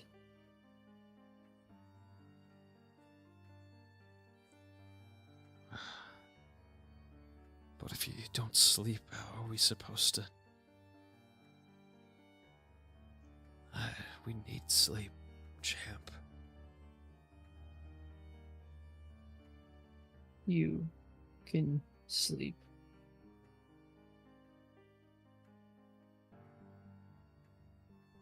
And he kind of lowers his head to the ground and says, I just gotta close my eyes for a couple of minutes. I'm alright. I'm so tired. I go over to help Serviette up. You help him up. And he kind of... he has like almost glazed over look. Not in the sense that he, from the immediate look, that looks like he's dying, but looks like he is exhausted. Yeah. Not in my cell. I have bed now. And I bring him to my room. Oh. He kind of just leans on your shoulder.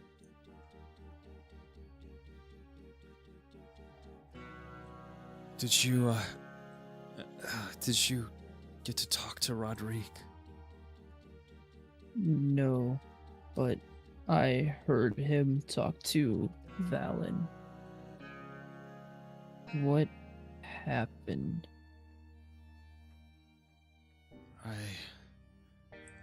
Well, like I said, I looked down the hall and you were gone. And it was where there was lightning pouring in before. Rain through the windows, the shattered windows. Began to creep with just a pure, dense darkness. I lost sight of Rodrigue and Valen. I only could see what was in front of me. After a long fight, my colleagues, they all died. I wasn't able to save them. And just when I thought, Yo!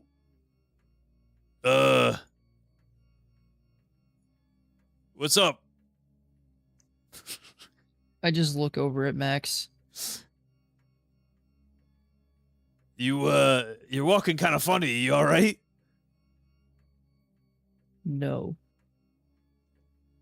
Oh. you continue walking. Yeah, and I keep walking.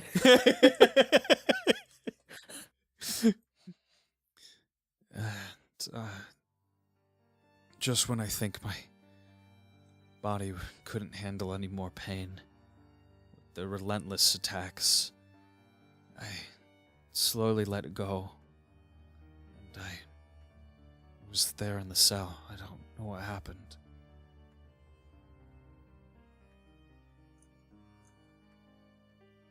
I lay Serviette on my bed. Sorry. No, it's okay, champ. I'm happy. I felt purpose.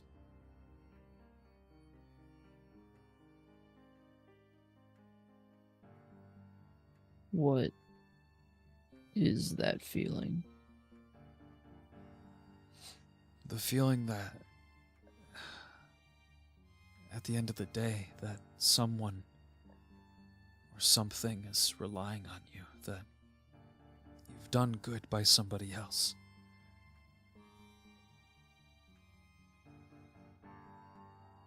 Look down, looks over at the chair in the side of the room. I hope to feel that someday. And Serviad smiles and says, I know you will, champ. Trust me, I know you will. and he places his head on the pillow and just kind of with his last bit of energy just lets his smile drop, and he falls asleep.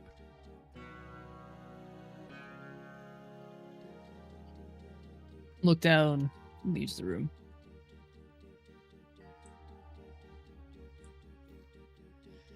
Whee! Oh, look down is so angry. Even Serviad's stronger than he is, which he knew, but ugh. And as some time kind of passes by, You're telling me that I fucking walked by this creature and almost got fucking one shot by this sumbitch. Just on a reaction, not even its full turn. And then Serviad's like, yeah, I fought a bunch of them blind. And I'm like, fuck me. I did this. I fucking woke up and then you had to fight them blind. I couldn't even take one of them if I wanted to. Oh my fuck. Oh. and Oh man. after a while passes, you brew your potions, Mr. Pivot. Look And- down hangs out with Max afterwards. You go to hang out with Mr. Maxwell. Feels bad. What would ignoring you him. like to? Are you sitting down next to him? Yeah. Hey, you want to hang out? You want to do something? Sure. All right, cool. That's exactly what I would hear. Because I've been hiding from children. I've been running around this throne room, bored out of my mind. My alcohol got taken from me today. I've had kind of a weird situation today. I just I could use a little bit of entertainment, a little bit of fun. Okay. So what do you want to do? Look down just looks at Maxwell. I don't know. Do you want to go, since we might not, be seeing anybody anytime soon, you want to go, talk to a woman? Okay. Okay, yeah, exactly. All right, cool. So me and you, we're gonna go out in the town, and, we're gonna go, we're military guys, so, like, chicks dig that, first of all. So, but, second off, we can't be, tied down to anybody right now. We gotta just, we gotta go in, and it's just all about fun and meeting them, nothing's gonna happen, but if it does, oh my god. And it brings you towards the door. This is a terrible decision, and I regret nothing. And you two are going to disappear out into the town. Let me actually just open up builds for a second. Woo! All right. And I'm assuming, Thames, are you you're taking a bath? Are you finishing up armor stuff? Just finishing up repairing Pivot's armor, then making the pseudo flares. Alright, Poggy. It isn't too terribly difficult to make big old smoke generators, so. You head back into the city here. Let me change the music here from solely depressing music. Where is? Hey. I don't want to hear that music right now. PTSD. You head into Bilms, and at this point, you do see that the encampment has kind of been taken over. Or sorry, the park has been taken over and has been formed into. Mr. Harvest is not here. Has been formed into a little goblin encampment, which is very funny because there used to be, and probably is, the residual parts of an encampment over in here. So they just built it in the park. And Marth is kind of just like looking around, and he's like, or sorry, Max is just looking around. He's like, okay, see, the best place to meet women and, do some talking is usually in the bar, but I don't think we're gonna want to talk to the type of women that are in the bar there. So we're gonna do some natural hunting, you know? What? Oh, What does it mean? yeah, help. Help me. help me, help. Look down, it's like, I need an adult. Bro, Jim fucking appears out of nowhere to join in on this. I swear to God. He's already in here. He's probably with that one lady that was hitting on Lookdown in the fucking first time we came to Bilms, okay? He's probably already in there. So what was it? Get in and bread and breakfast or whatever? Yeah, sorry, what was it? Keep it in at the end special or something. Yeah. Breakfast special. You follow me this far? Sure. And he shakes his hand and he's just like, okay. So if you want to give someone your best line, what's your best line? Line? Yeah, to make someone attracted to you. Attracted? Okay, you might be one of those types. Hold on. And he like looks around the town. He's like, that one over there. And he points to the girl. He says, you see that broad? What do you think of her?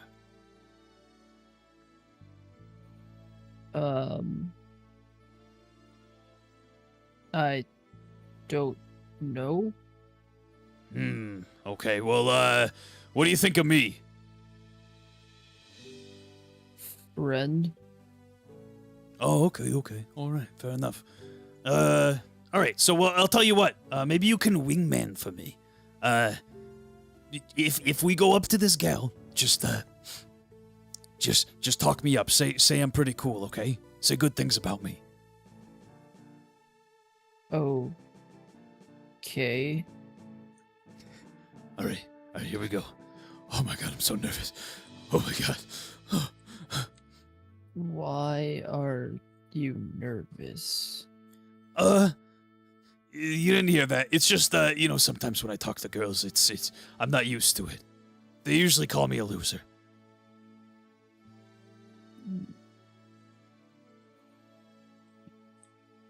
And he makes his way over to this girl and he says, Yoo-hoo! she turns around, sees that it's Maxwell approaching, man in a yellow rain jacket. And she looks very concerned and starts to back away to her house. And he's like, no, please. Listen, I wanted to just say hi, introduce myself. The name is Maximilian Swords. Then she like looks over to you, look down. He is good friend.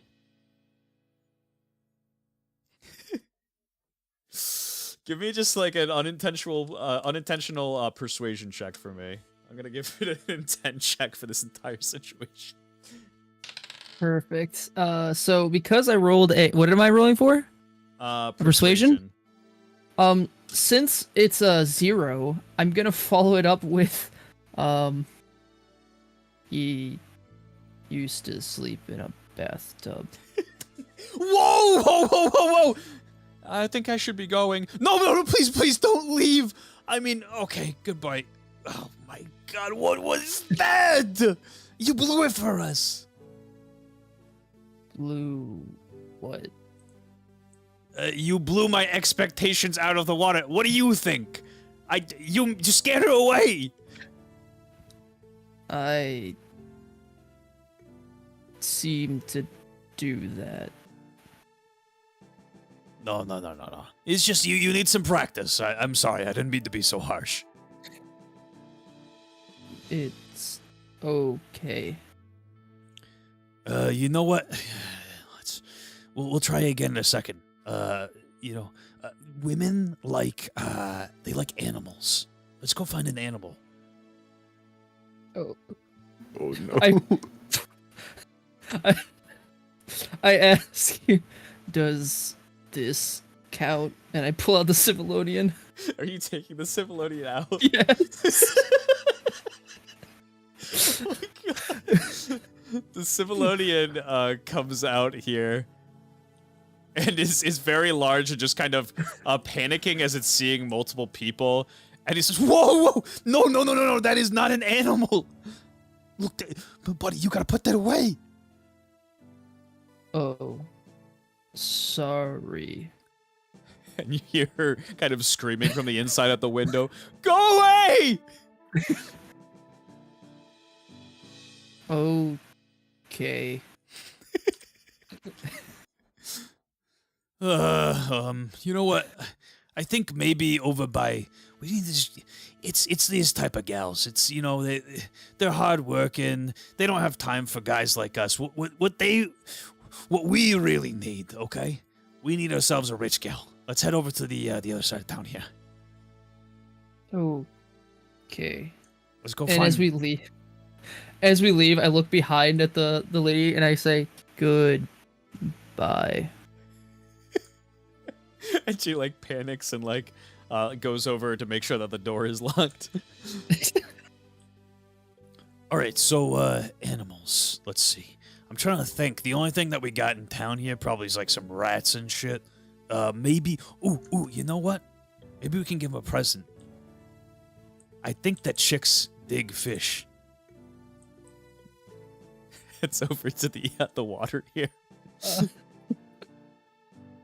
And the old lady that was there before is just kind of sitting at the edge of the water here. As soon as I see the old lady, I just, hello. Oh. It seems that you are. Oh, are you still doing okay, dearie? No. Oh. She looks at Maxwell and starts like banging on his chest with like a handbook, and she says, "You let him go right now. This boy has been through so much." Yo, what the fuck? Get off me! He just kind of like gently kind of like starts to just push her over a little bit. He's like, He is friend. Yeah, I'm his friend. I just came here to do some fishing. Now look down. I start kind of slowly backing away from the water. I just need you. Where are you going? I don't like water. Oh. Well, okay. Well, I guess there goes that. I was gonna have you get some fish for me, but you know what? I have to say that, like, maybe we don't need the fish. Maybe we can just get some women on our own. and then the woman like kind of creeps up to Maxwell and says, "Going after young women too?" and starts banging on his back, and he says, "Jeez, okay, you know what? Whatever with this, man. We're getting out of here. We'll try this again some other time. Look down." I walk up to the older lady. Thank you. Anytime. You take care of yourself now, okay? I try. I try to look out for friends, but I seem to not be good at that. Oh, well, you'll always have friends here in Bilms, dear. And she kind of looks at you and spies that you don't have a couple of chains on you. You don't have your chains as usual. But she does see the one that is kind of left on you. I lift it up. Hopefully soon. I'll be rid of this one.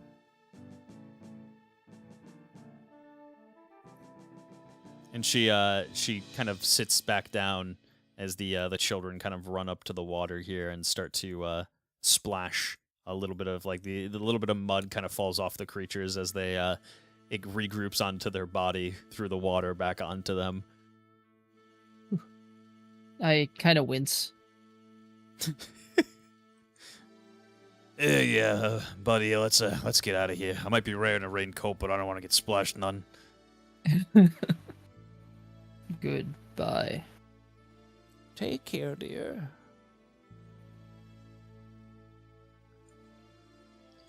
All right, well, you know what? Despite not being able to pick up any chicks, I still think that I had some fun. What about you? Yes. And he seems very pleased with himself. You know, I worry sometimes that I don't tell anybody this, but I do worry that sometimes we might not be able to come back here anytime. You know, we're going to a pretty dangerous area, and I like it here. I want to be able to come back someday. I hope you will too.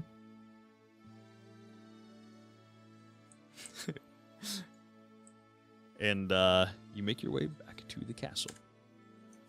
This motherfucker just planting a flag. What the hell? Boom, boom, boom, boom.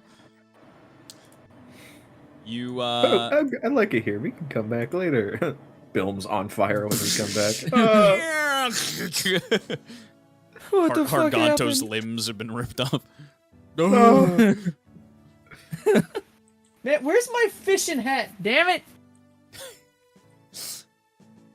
Oh, I forgot to get rid of this. Oh. Oh wait, that's because I'm not. Yeah, there we go. Tim says something he needs to say to Maxwell, so he's kind of like keeping an eye out whenever he comes back. Thames would be up in the forge, would you know? Yeah. Let's see. Let me grab Tim's here.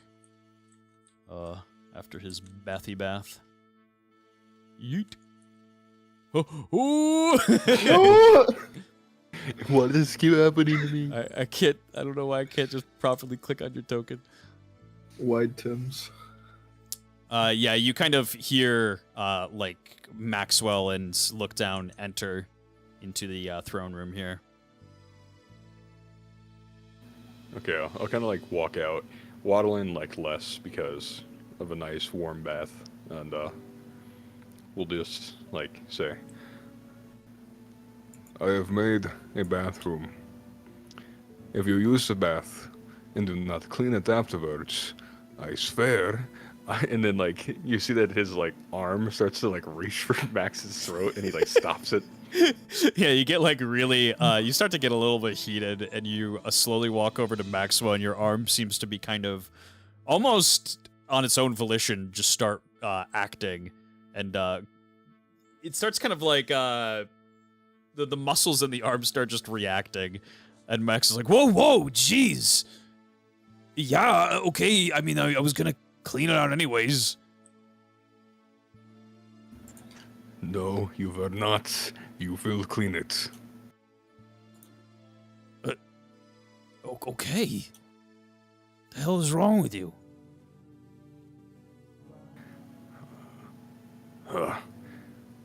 Give me your armor. I need to repair it. Okay. And he takes off his armor and hands it to you. And then he'll like go to the anvil, imagine it being repaired, and then come back like less than a minute. Make your way right back. Thanks, I appreciate it. And like after that, Tim's just kind of like trying to like hold his arm,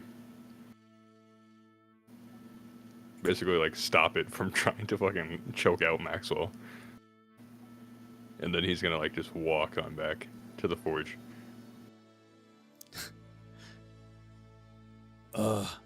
Okay, I guess that was pretty weird, huh?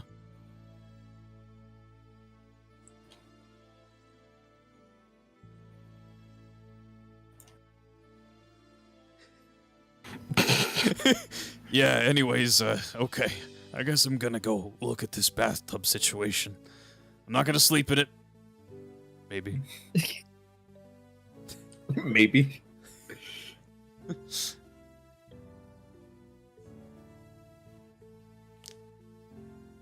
And Marth makes his way to the bottom of the stairs here, just to make sure everybody is kind of inside the castle. He saw Maxwell leave from. Whoa!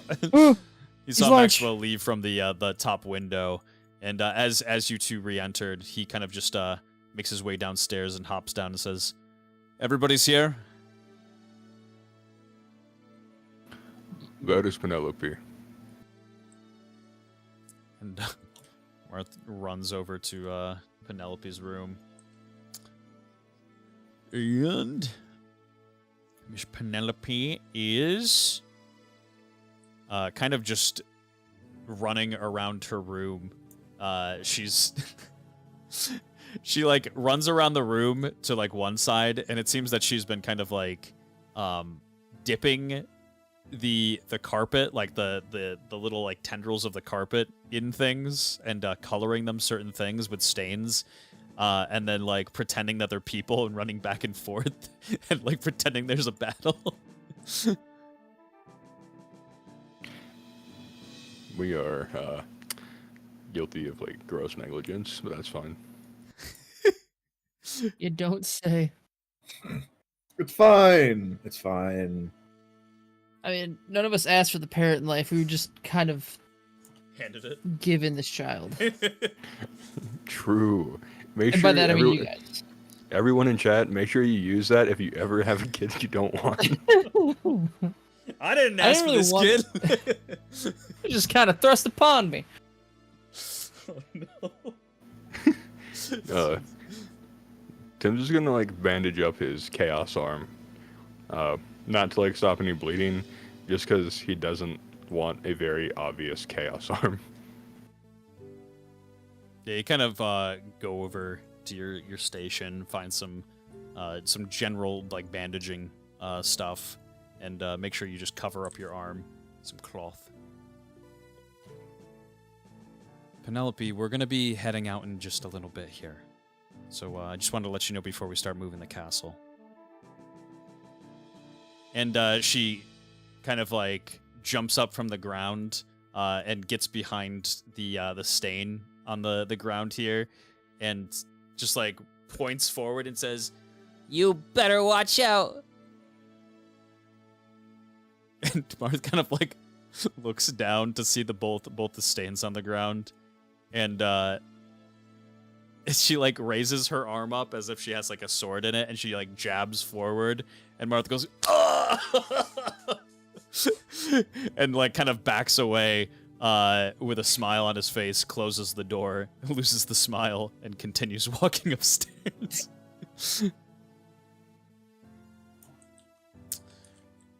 And Marth is going to start moving the castle and heading out to the border. And at this point, look down. Yes. You can grant yourselves the effect of a full rest. Holy shit! Let's go! As Mr. Serviette is resting for you. Oh, what? Huh. Oh! Oh! Two Hold times. How does he do it? New tech unlocked. Let's go. You lay here. Secret Holy Serviette long rest technology. He is my stand. After a while, I don't know why this is on this floor. Oh, you know, actually, let me fix one thing. Fuck. Layering settings. Do not hide lower levels. There we go. Let's go. So it takes a while, at least a couple of hours, to make it towards your position where you need to, just before the border here. The castle comes to a halt, and Marth comes down from the upstairs.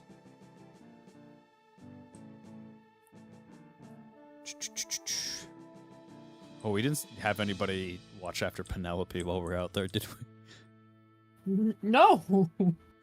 Nobody's been watching Penelope for like days. We literally need to just. I should have just grabbed that old lady. I should have just asked. If I just had. If I was that type of character, I would have just been like, "Hey, old lady, could you just watch a child?" We need a nanny, on a please. castle. We need a nanny, but that can also like wield a sword or some shit. We need a kick-ass nanny. Agatha, come here. That's who I thought it was supposed to be, but I mean, let's see how well it worked out for her looking after her children before. So. Wow! What was she supposed to do, bro? Jeez. Okay, Agatha comes up from the downstairs here, as does Abraham Drew. Feels strangely offended for some reason. yeah, she can't really spot it, but she feels extra sad now. Right. They have to fucking die. I'm so mad about that. Damn, it's almost like they were children. They had 1 HP. If they succeeded or failed, they're taking the L, bro. The fact that Penelope survived is a goddamn miracle. Yeah, true. Honestly, just do some quick maneuvers and thinking. And you guys arrive at your destination. Castle comes to a halt. Gems, Abraham, and Agatha appear from the downstairs. All make their way up. Maxwell, after having a bath, looks extra. He looks pretty good. He looks extra clean. He makes his way upstairs as well here. And Marth kind of goes over to the forge here and notifies you that you guys are all set and ready to go. Oh yeah, I need to give you these. And Thames will hand over, essentially two, what are basically Molotov cocktails, but aren't designed to, burn much. They're designed just to produce a fuck ton of smoke. All right, thank you. And he takes them, and he actually, who else is on the team here? It's Agatha, him, and Look Down, right? Yep. And Gems, I think. Is Gems there? I think Gems was on the backup squad, but he should probably come to the other squad.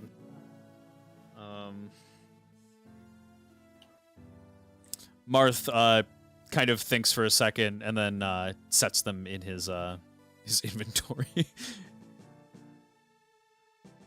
All right, we are you guys out here. We've arrived at our destination.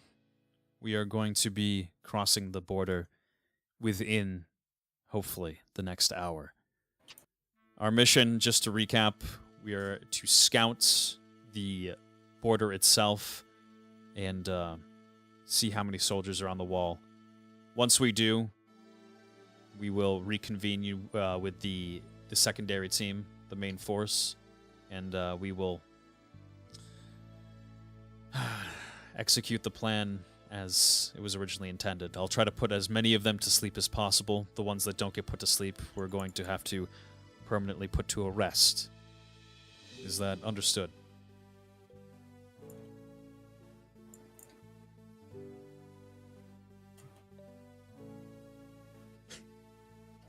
Good. Yeah. And Marth looks over to Gems and very reluctantly says, Gems. Yes, my lordship. What can I do for you? You're going to be joining us in the first group. We might need your sneakiness. My lord, anything that I can be to be of assistance. Yes, of course. I also know the layabout of the border very well itself. If you need any sort of information on anything, just please ask. Do not hesitate. And he kind of just like doesn't say anything. Agatha, look down. Yeah. Form up on me. We're gonna start heading in. Hold on. Yeah. Wasn't the pivot supposed to go with you? A bit of a change in plan. Pivot is going to join up with the rest of you.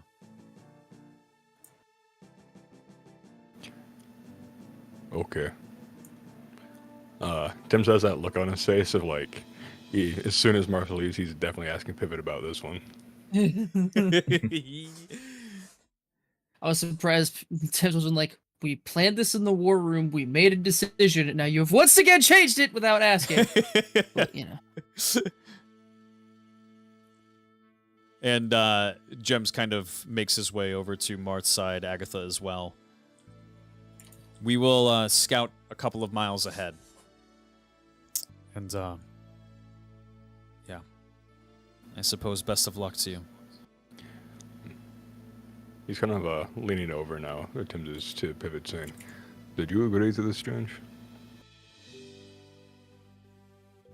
Sorry, what was that? Tim asks, "Did you agree to this change?" Yes, I think it would be the wise decision, considering everything. Okay. There will be no stink about this. I will explain while we wait. And Abraham Drew kind of makes his way over, kind of crossing over closer to Thames, and makes his way to Thames's left-hand side here. And Mr. Maxwell, I believe, was on the second as well here. All right. You boys ready to go? Tim's just gonna like notice everyone forming up and then say, "Is there a reason everyone in the castle is forming up if we will not be leaving for another hour?"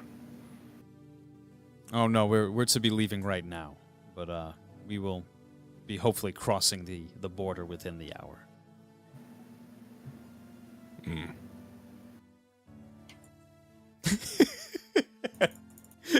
And Marth kind of just like shakes his head a little bit and starts making his way to the door. All right. Let me copy every single token here. Copy.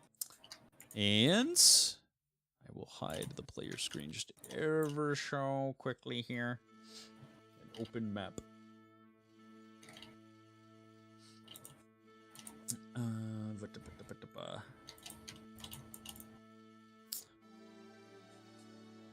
right. As you kind of begin heading into the woods here, I know the screen is black for you all. You kind of begin to smell just charring as you kind of get closer and closer. The second squad that's kind of further away, not really as much, but the first kind of attack force here, I suppose you could say, can definitely smell this as they start to make their way down. You all kind of separate a mile off from the actual border itself. And Marth asks you, look down, if you would be able to scout ahead. I could try. Thank you, look down. It means a lot to me. I think above anybody else here, I most certainly, and he gets close to you, trust you the most, but believe that you're the right person for this job. And then he turns around and walks away. He turns around, walks away. I'll be nearby if you need anything. Okay. My dad is like super confused right now. He's like, probably not the right place to put this, but okay. Now you know how pivot feels. You know what? That's fair. You. But Oh, sorry, go ahead. Lookdown doesn't have much going for him. So I'm actually going to I guess I'll wait till I get a little further ahead. Okay, actually, give me one more second. Okay. You make your way into the just over to the border. You make your way through the pretty thick set of trees, and as you kind of make your way out of the trees, the first thing that you kind of see is a ton of just burnt trees in general. And give me a nature check.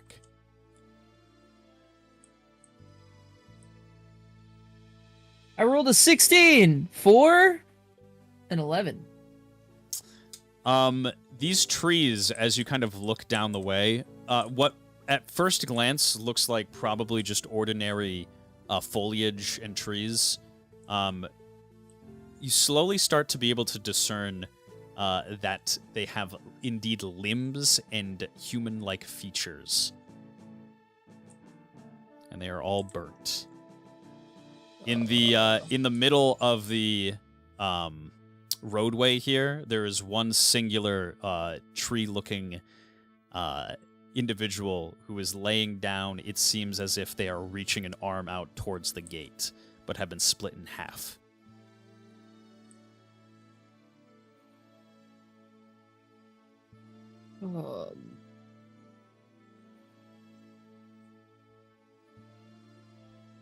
And give me a stealth check. Yeah, hey. This feels like Christmas with how well I've been rolling. 22. You do get a very nice stealth check off, actually, and you start kind of making your way to the side of these burnt tree-like specimen. And give me an observation check. You got it. Guys, it's happening. 21. All right, perfect. You look on the roadway, and just one thing to note is that you do see a massive amount of just holes, and yeah, just going down relatively deep inside the ground here, in the roadway. And as you kind of peer down as far as you can at the gate, you see that it is wide open. Looking at the on top of the wall itself, you see no one.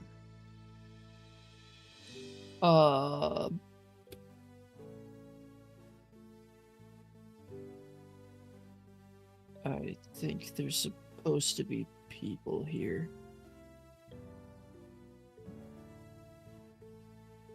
How far back am I from Marth? Not too far at all. I would say probably Marth and the rest of the gang are kind of still in the tree line. They didn't push past it to kind of look in at all. Can Marth see me? No, he cannot. Okay. He's kind of purposefully staying behind the trees as to not be visible to anybody. Gotcha. Well, I'm supposed to scout, so I'll move up ahead stealthily and see if I can see inside of the gates at the very least. Keep my eye on the wall to make sure nobody pops out, and keep an ear out in case somebody else is sneaking around me. You start to make your way to the wall here. And as you kind of approach further and further in, you give me one more observation check.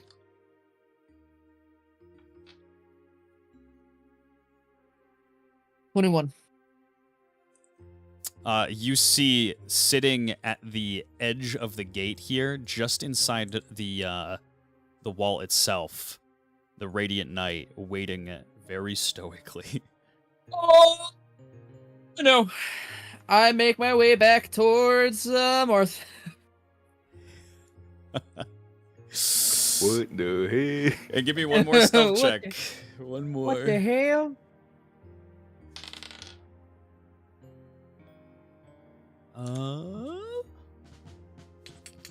I have never been happier in my life. 24. Wow. Okay. Good. I- Good. Because I have been hard. rolling like, yeah, I would say I've been rolling like that entire thing. I had not rolled below a 15. Let's go, boys. Okay, that's actually pretty huge. You do not get spotted as you make your way back through the tree line here to retrieve Marth and the rest of the group. And you head back into the trees. Disappear. Marth and Gems, as well as Agatha, are waiting for you on the other side here. And Agatha seems to be kind of looking around very oddly. She seems to be in a bit of a panic. Well, when I come up, I just say, Marth. Yeah, what did you see? How many guards are up there? None. The None. The night is waiting. That we met at Bilms. That tried to kill Alice. The Radiant Knight is waiting. Why just him? Gates are open. Trees have human faces. Nickel faces, sorry. And Agatha, just wide-eyed, says, I knew I heard screams, Light Bearer. What? Agatha? Back in my old home in Hellspring, I would hear screams. Brothers and sisters. I smell them.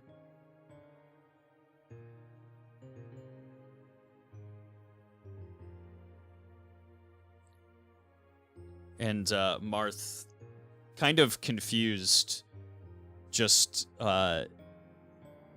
puts a hand on Agatha's shoulders and says, "It's gonna be okay, Agatha. I need you to hang in there. We'll make our way in, I think, together." Did the Radiant Knight spot you? I don't think so.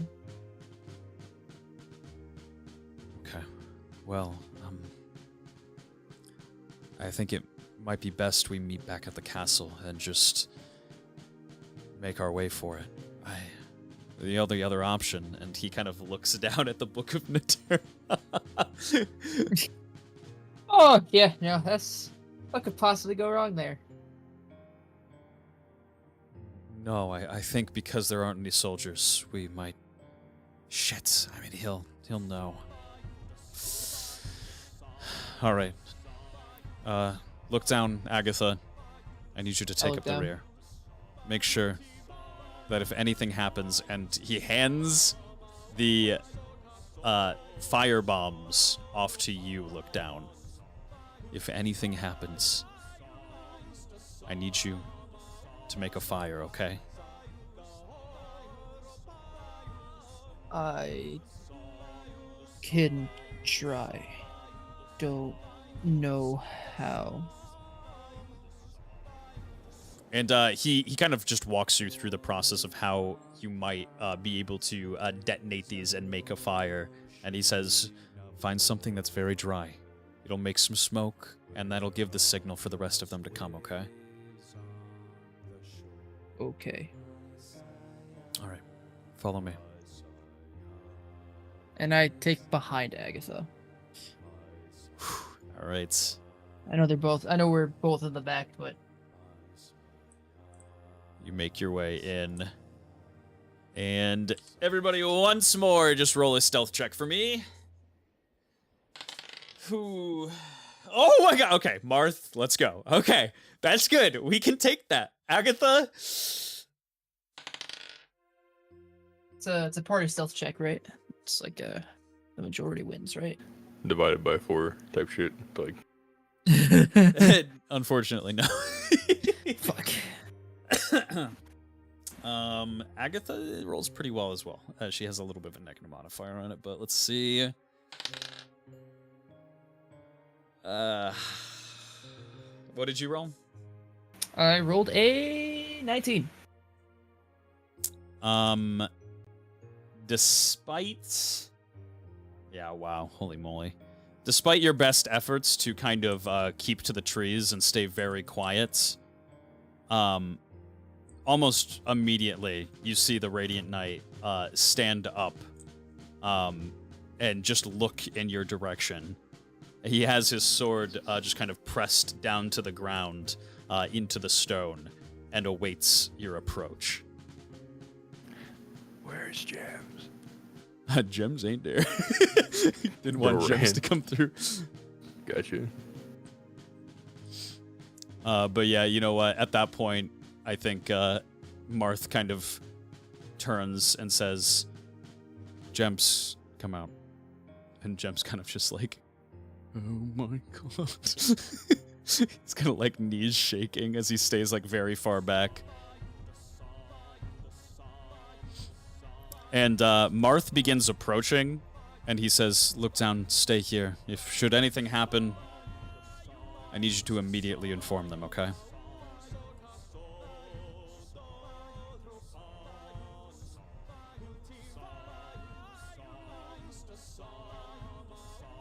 And Agatha, very sadly, actually just kind of follows Marth.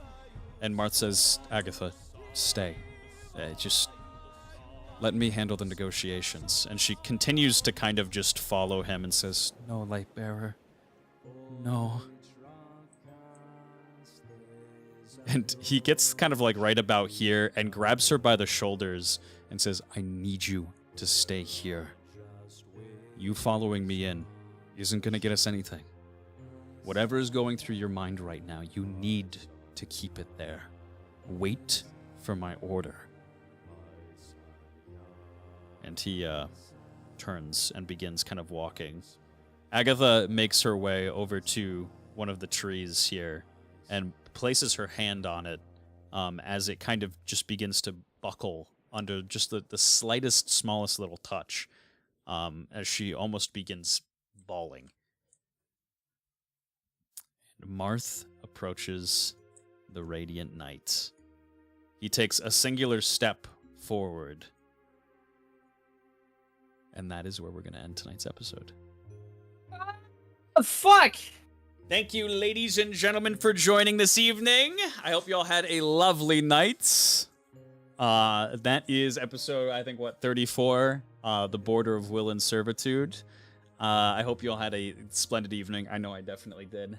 A lot of fun, as well as, quite a bit of preparation. This was mostly kind of a setup episode for the border and Mechalite in general. So we got some exciting episodes ahead of us here. I hope you enjoy the next following episodes here.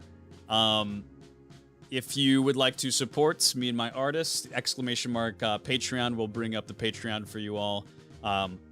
There are plenty of nice, fun little tiers. We have watch parties. If you miss the episodes live, you can always watch them in the watch parties with us.